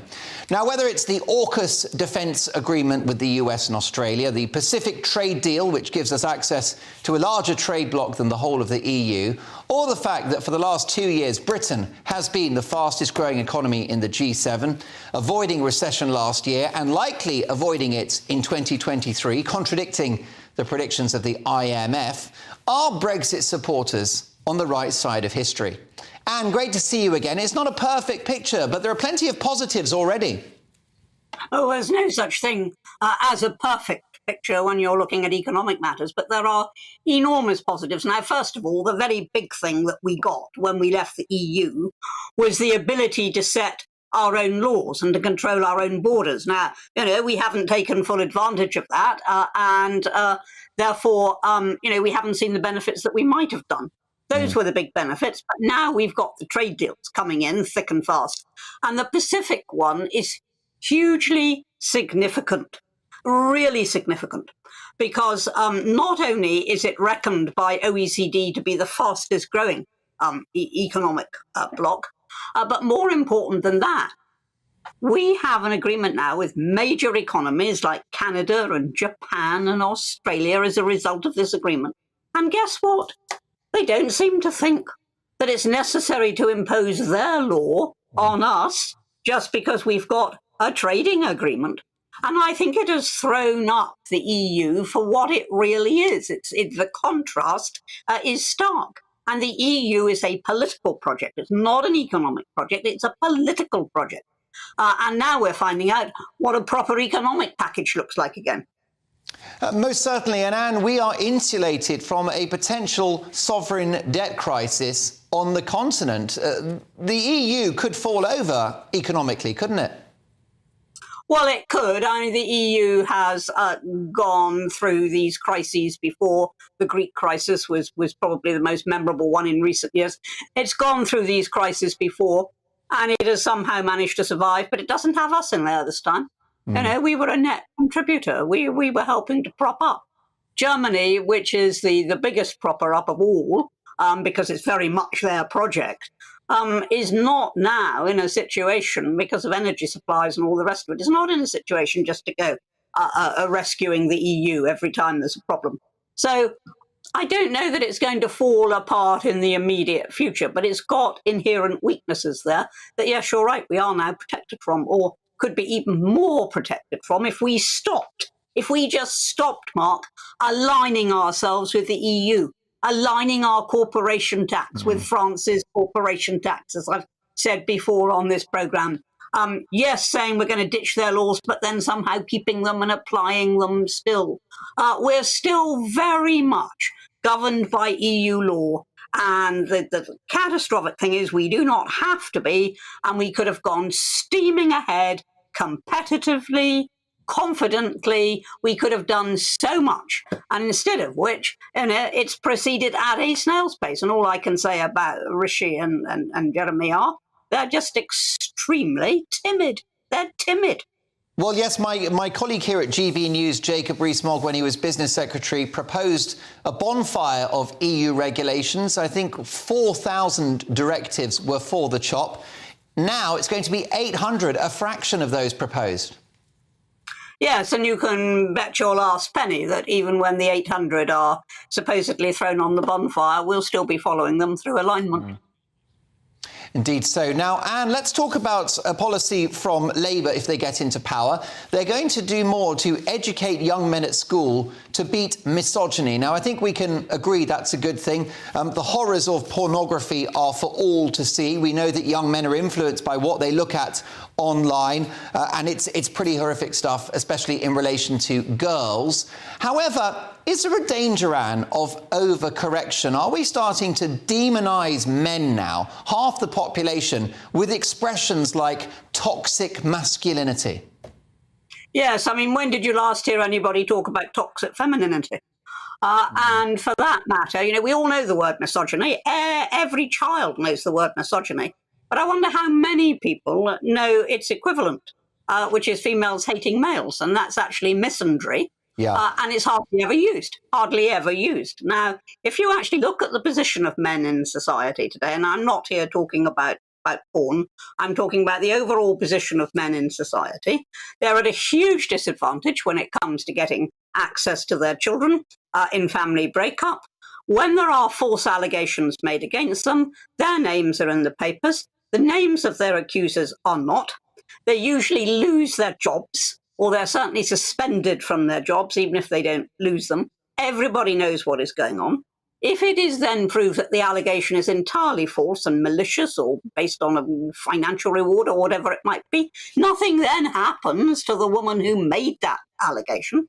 The man is referred to as the perpetrator from the very first moment the police interview him, and the woman as the victim, though neither has been established. So actually men are being deprived of one of the greatest of British freedoms, which is innocence until proved guilty. They're being deprived of that.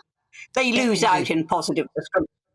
They lose out in positive discrimination. You know, they get discriminated against because boardrooms want quotas of women, or parliamentary constituencies are reserved for an all-woman shortlist. The Child Support Agency pursues largely men, very rarely women. They do pursue some women, but they pursue men. They've caused suicides with their unreasonable demands. And so it goes on, and so it goes on. And I actually think there's a very good case for looking at the plight of men in society today. Anne, thank you for that. Truth bombs are plenty. We always love having you on the show, and we'll see you in a week's time when we'll be celebrating our brand new coronated king. Anne Widdecombe there, broadcaster, former government minister and best-selling author. Lots more to come. Next up, we've got the papers with full pundit reaction and some cracking stories. See you in 2. Monday to Thursday nights on GB News. At 6, it's Dubes & Co. 7 o'clock, Farage. At 8, join Jacob Rees-Mogg. And at 9, Dan Wootton Tonight, followed by Headliners. On TV, radio and online. This is GB News. First and foremost, I am a GB News fan, and I was before I was working here. Just love the fact that we're asking the questions that a lot of establishment media won't ask. With a bit of a twist, we not only want to inform you, but we want to keep you entertained. It's worth the drive because you get in and the team's all ready and waiting, they're itching to go, and it's a proper little family. GB News is the people's channel. It's the audience that makes the programme sing. We're giving our viewers and our listeners a voice. I see the thousands of your letters, tweets, emails, you name it, coming in. Britain is broken. How on earth did we get into this mess? But more importantly, how do we get out of it? The establishment had their chance. Now we're here to represent you. It's time for something different. It's time for GB News. I'm very patriotic. I believe in Britain. Our best days lie ahead. Britain's watching. Britain's watching. Join us here on GB News. The people's channel. Britain's news channel.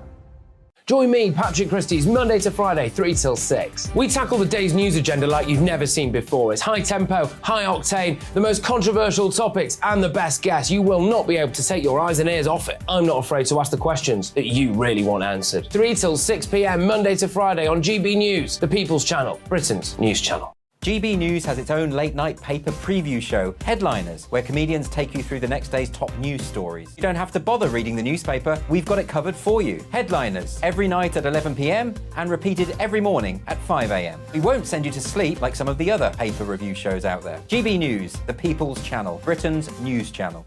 Join me, Camilla Tominey, on Sunday mornings from 9:30, taking the politicians to task and breaking out of SW1 to see how their decisions are affecting you across the UK. Bursting the Westminster bubble every Sunday morning, only on GB News, the People's Channel. Britain's watching.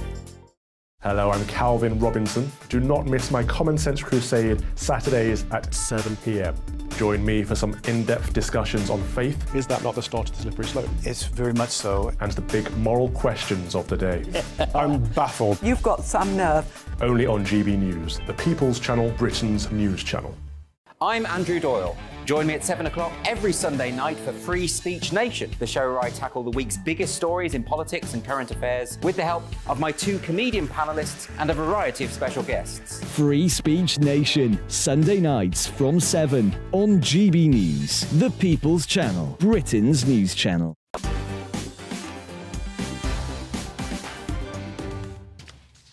OK, I'll get to more of your emails shortly, but it's time for this.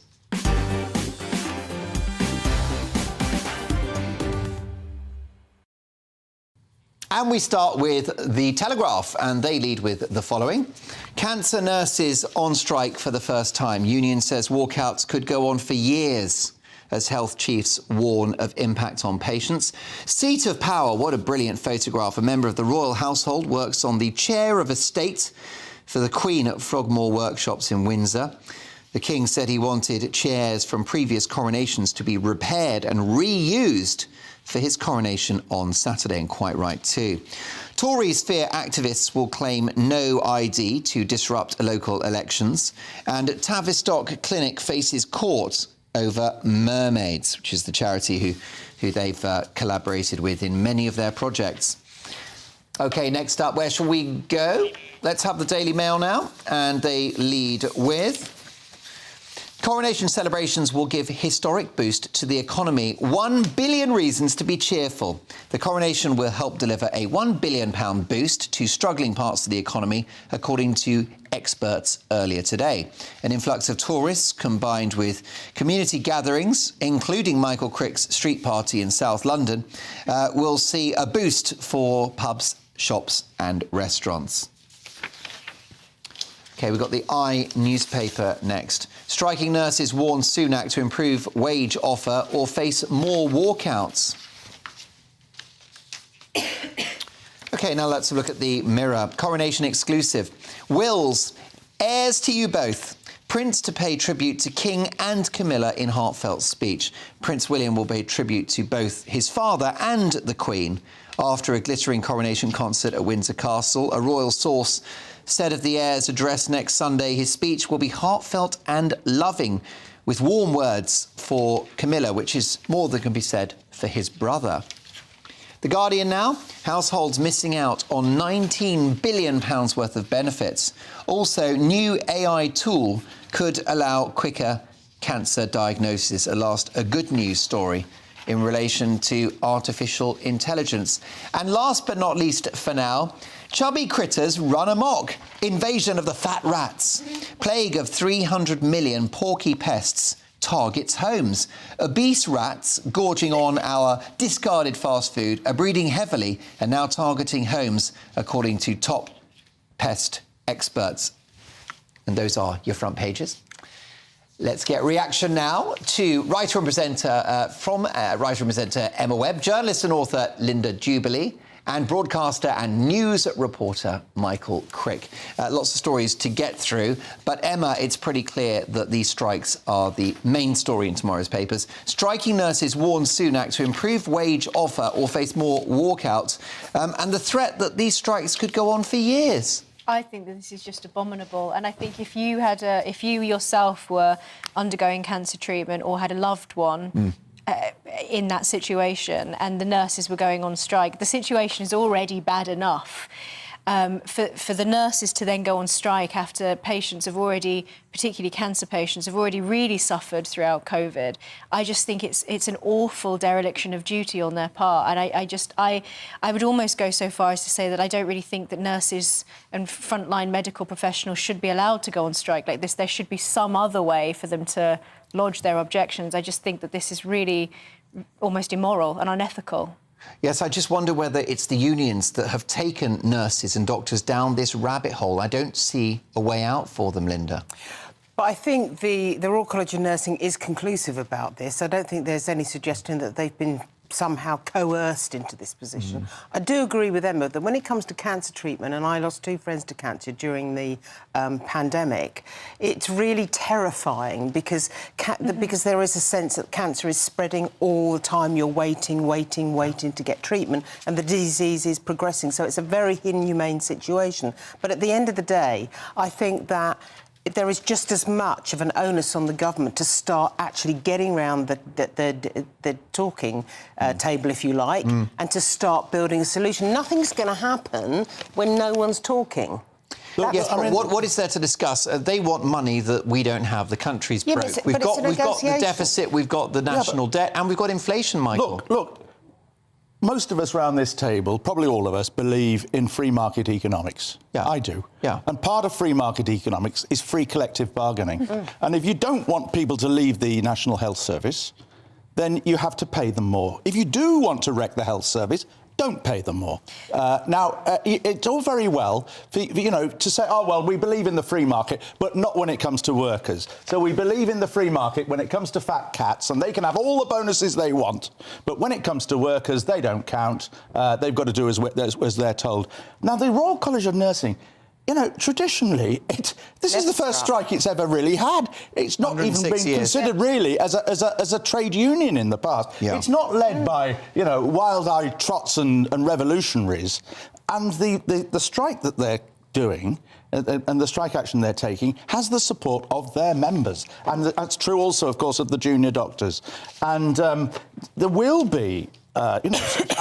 inevitably, people will suffer and some people will die in the short term as a result of the strike action. And how is that conscionable? But more people will die in the long term if we don't man and staff our health service properly. Well, that's an abstract idea that people will die in the future. The bottom line is, don't get ill. There's far too much short-termism in this country. Yes, but I'm thinking pretty short-term if a member of my family is in hospital in the next 24 hours. A negotiation is a negotiation. Yeah. Any negotiation, a financial one, a political one, position A, position C, position B. But this is a nursing union that's gone in with a demand for 19%. Well, people go in for demand. They go in for the demand, but it doesn't mean say you pay it. Get that. But you mentioned the free market. Well, no private business would give pay rises to its workers if it didn't have a profit, if it was losing money. And the bottom line is the state has this deficit. We've got the pandemic bill and we've got inflation. You're only going to bake inflation into the system for years to come if we yield to these pay rises. Can you explain to us, Mark, how paying doctors and nurses... it's not... paying state people extra pay rises only feeds into inflation very indirectly. It's not like if you're a manufacturing company and you've got to pay your staff more and therefore you have to put up your prices. The government isn't charging, well, apart from small parts of the health service. It has an effect in the long term, of course, on borrowing and interest rates. Yeah. But so it feeds into inflation that way. But the effect on inflation is indirect. And also, I suppose there's an element of by example. But I just think in this case here, if you want people to leave the health... If you don't pay these people proper rates, they will carry on leaving the health service and we will carry on having to depend on overseas doctors and nurses at a time when the government is trying to crack down on immigration. I mean, remember, if you believe in the free market, that applies to free collective bargaining as well. I think there are two very, very big elephants in the room. I think one of them is the fact that, and actually, weirdly, I agree with Wes Streeting on this.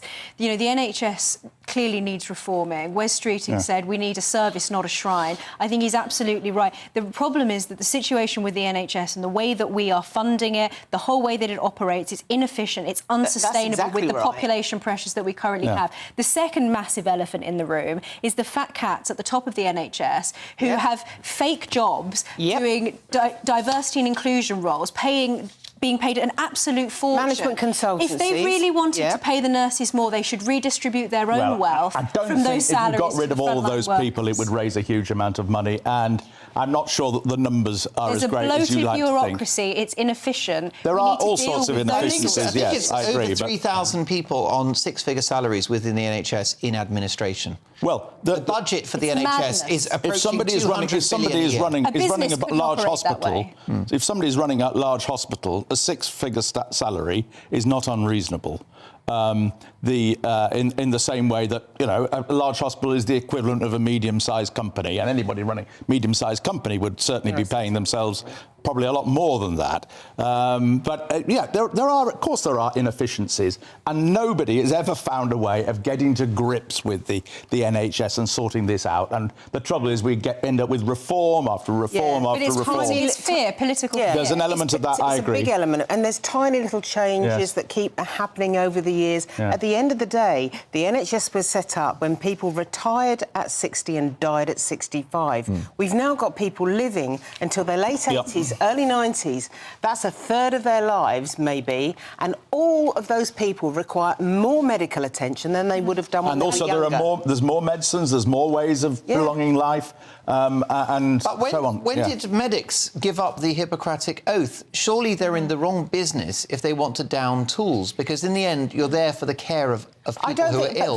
But I'm not saying this is my point. Their point is that actually they're in a situation now which is so untenable that the risk of life there is greater than the risk of life what during about a people strike? working in private care homes barely on minimum wage? They can't go on strike. They don't go on strike.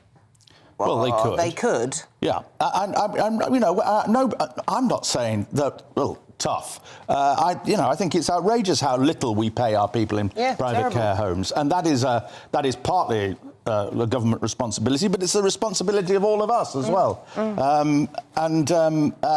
overall, I'm in favour of. I back the nurses and the junior doctors.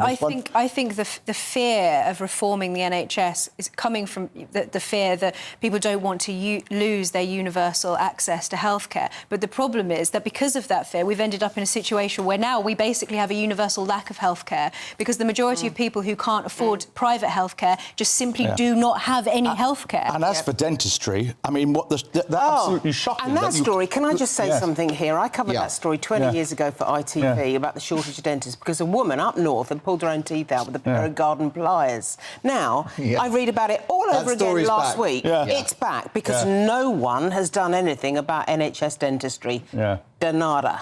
And that's a crime. Cowardly leadership. Terrible. Cowardly leadership, indeed. Yes, David says, good evening, Mark. One thing that needs to be looked into is how many nurses work shifts these days. Personally, I think any increases should be role-based and they should reintroduce the shift allowance to reward those who deserve a pay differential. Well, clearly that story is going to run and run. The Daily Mirror, Coronation exclusive, wills heirs to you both, Prince to pay tribute to both King and Camilla in heartfelt speech. Linda, you've covered the royal beat for many years, back in the day. On Fleet Street. And you'll be covering the royal beat with me. I will. And that's Coronation Eve, isn't it? Friday night, which is the 5th of May. You'll be down at the Palace with me. It's very, very important, isn't it? The role of the Prince and Princess of Wales, William and Kate, will be pivotal to the success of Saturday's coronation. I think so, and they will be paying, in a way, their role will be more crystallised in this coronation than in the Queen Elizabeth's coronation, because I think there is some kind of drive now to actually highlight the bloodline. That's Charles and William and George, and kind of trim it all up into a modern monarchy now. I think Emma might not agree with the move towards a modern monarchy, but I think that is what has to happen in this day and age. I don't think that we can go back to the way things were before. I've covered many big royal events, royal weddings. I've been outside hospitals when babies have been born, all the rest of it. But this is the big one. This will define the way we approach the monarchy going forward. Charles and William looks like an unspoken partnership, doesn't it? With William firmly on message. With completely. With his dad's vision for the next few years. But it would be, because he is the heir and not the spare. It was always going to be that way. I mean, William is a practical person and he's going to come down on the side of a partnership with his father. Now, Prince Harry and Meghan, not so much. But also, I wonder whether William's personality is better suited to complying with his father's wishes, that he's the right kind of personality to play second fiddle to the king. I think that his character is best suited to being the monarch. I think he's a very, very regal person. I think that he's very well suited to the role that one day he'll have to fulfil. And actually, I think, and you're right, I do disagree with this idea of slimming down the monarchy for many, many reasons. I don't think it's a good idea. But I do think that the positioning of this is clever, and I think it's important because it's not just about demonstrating the bloodline overall. We have to remember that when the Queen had her coronation, Charles was just a wee little thing. In fact, Princess Anne was too young to even attend. I think she was 2 or something. So because of the way that the generations have fallen, we now are expecting that within probably not in the grand scheme of things, very much time, William will take over from his father and become the monarch. And it's setting us up for that handover. And I think, in a way, it's almost using the coronation to point to William as the heir, as the next monarch. And I think that that's absolutely the right thing to do. And I think it's very clever. You know, we probably know who our kings are for the next 100 years. Or 90 years. It's stability in a nutshell. Not our prime ministers, but... but also, I mean, it is quite... I mean, if you think of Camilla, the third person in this marriage, you know, what William is doing here in endorsing Camilla's role is quite... It must be very difficult for him to do when you consider back to 25 years. It's big of him. And one in the eye to his brother, who, of course, poured a bucket of the brown stuff over Queen Camilla in his book and on his Netflix TV show. And they were both dealing with the same set of circumstances. Yes, I mean, the brothers aren't set apart by many years. Well, doesn't that show just how similar William is to the Queen, that he's willing to put the institution above himself and to serve? Well, there you go. Mark Dolan tonight will be at the Palace on Coronation Eve on the 5th, and of course, we'll be covering the coronation across the board here on GB News. We are your coronation station. Lots more papers to come. And I'm delighted to say we've got our headline heroes and back page baddies. Don't go anywhere.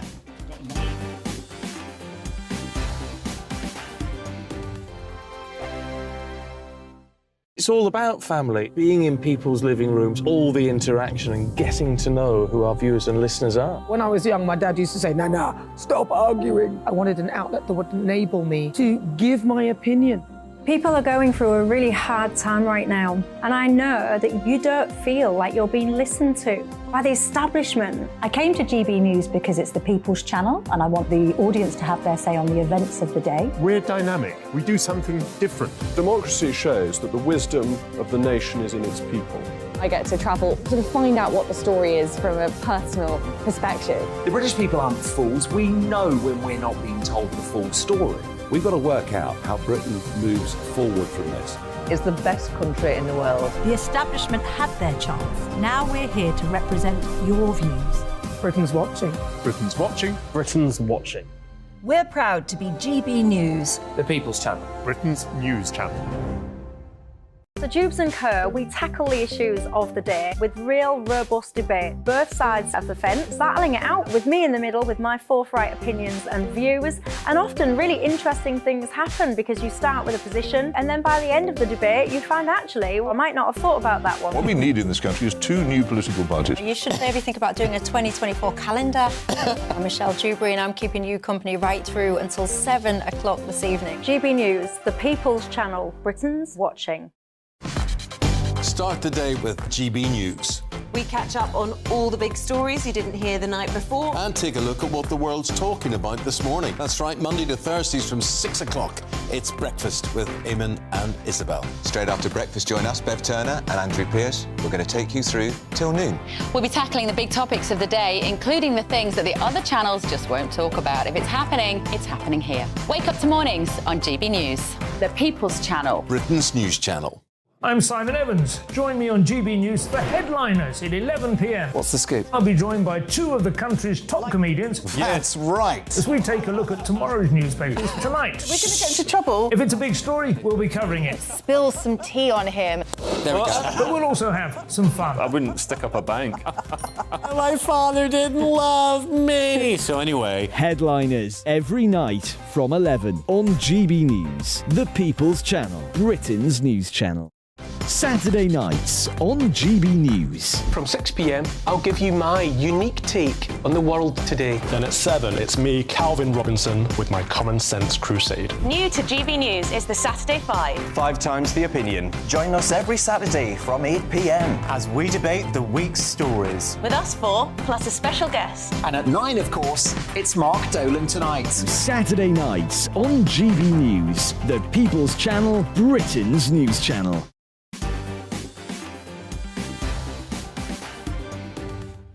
More front pages, and let's have a look at The Express. Shocking 1.3 million hit by state pension errors. Pensioners were underpaid an extraordinary £500 million last year because of errors by officials. 1.3 million older people are affected, losing out on more than £400 each. What a scandal. Meghan's dad pleads for rift to be healed. And The Times, exceptional flight offers Britain's last chance to flee Sudan. And also Sunak eyes more help to buy. Boost for would-be homeowners back on the table. Labour vows to ensure 300,000 properties are built every year. An attractive headline, I think you'll agree. Whoever wins the next election, it's time to build, baby, build. Now, let's get more reaction to the big stories of the day with writer and presenter Emma Webb, journalist and author Linda Jubilee, and broadcaster and news reporting legend Michael Crick.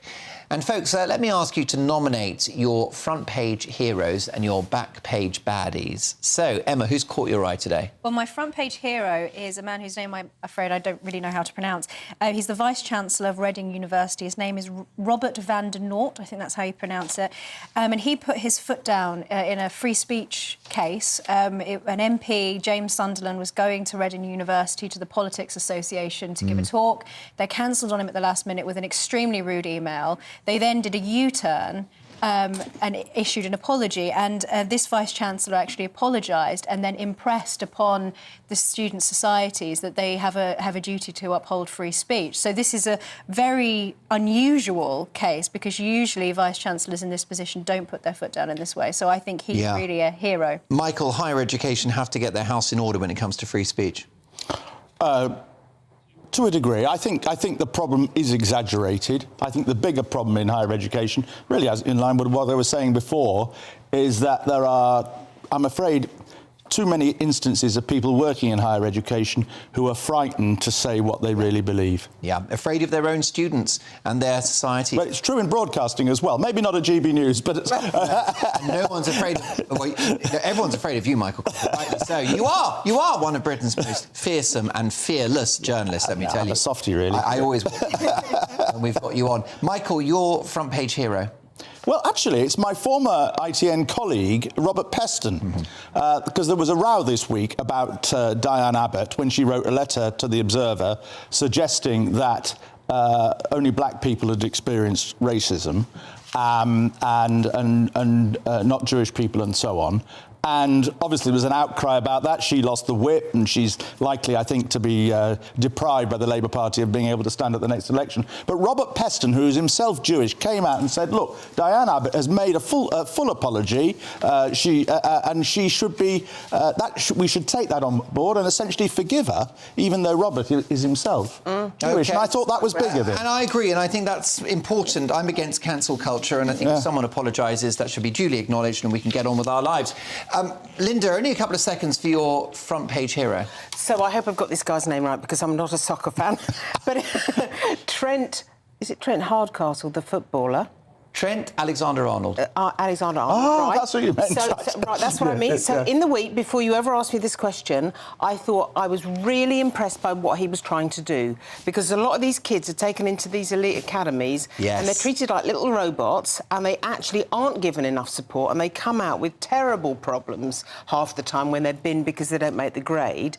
But also, I thought that he sounded like a really authentic individual who actually cared, and you could kind of get behind him. So before you even ask the question, that's who I thought of this week. OK, now Linda's back page baddie, Tucker Carlson. Emma's is The Guardian.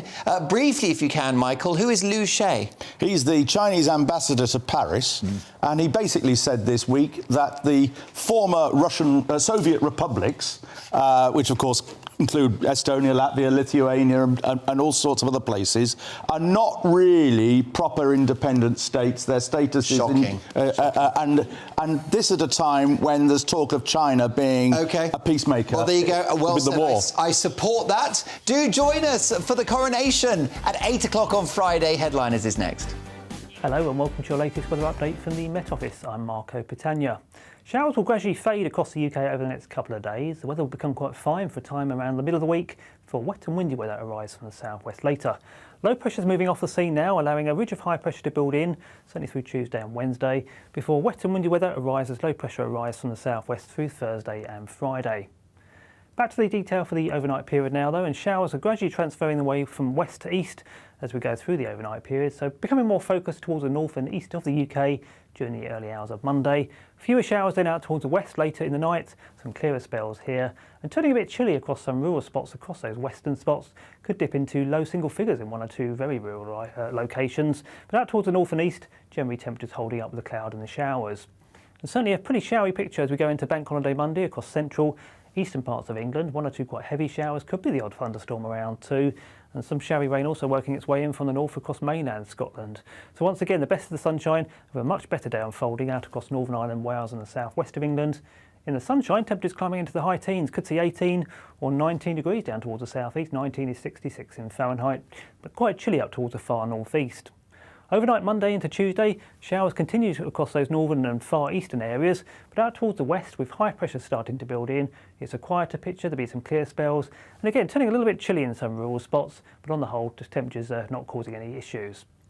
Into Tuesday itself, one or two showers are still possible across the far north and across the far east of the UK, but elsewhere it's a pretty good day actually, with high pressure generally dominating, lots of sunshine around, patchy cloud in places, but on the whole a pretty decent day, and temperatures once again climbing into the mid to high teens in places, but still quite chilly up towards the far northeast of Scotland, where temperatures will struggle here. Pretty good conditions still on Wednesday, but we will start to see some rain moving in from the southwest and turning windier from the southwest too later this week.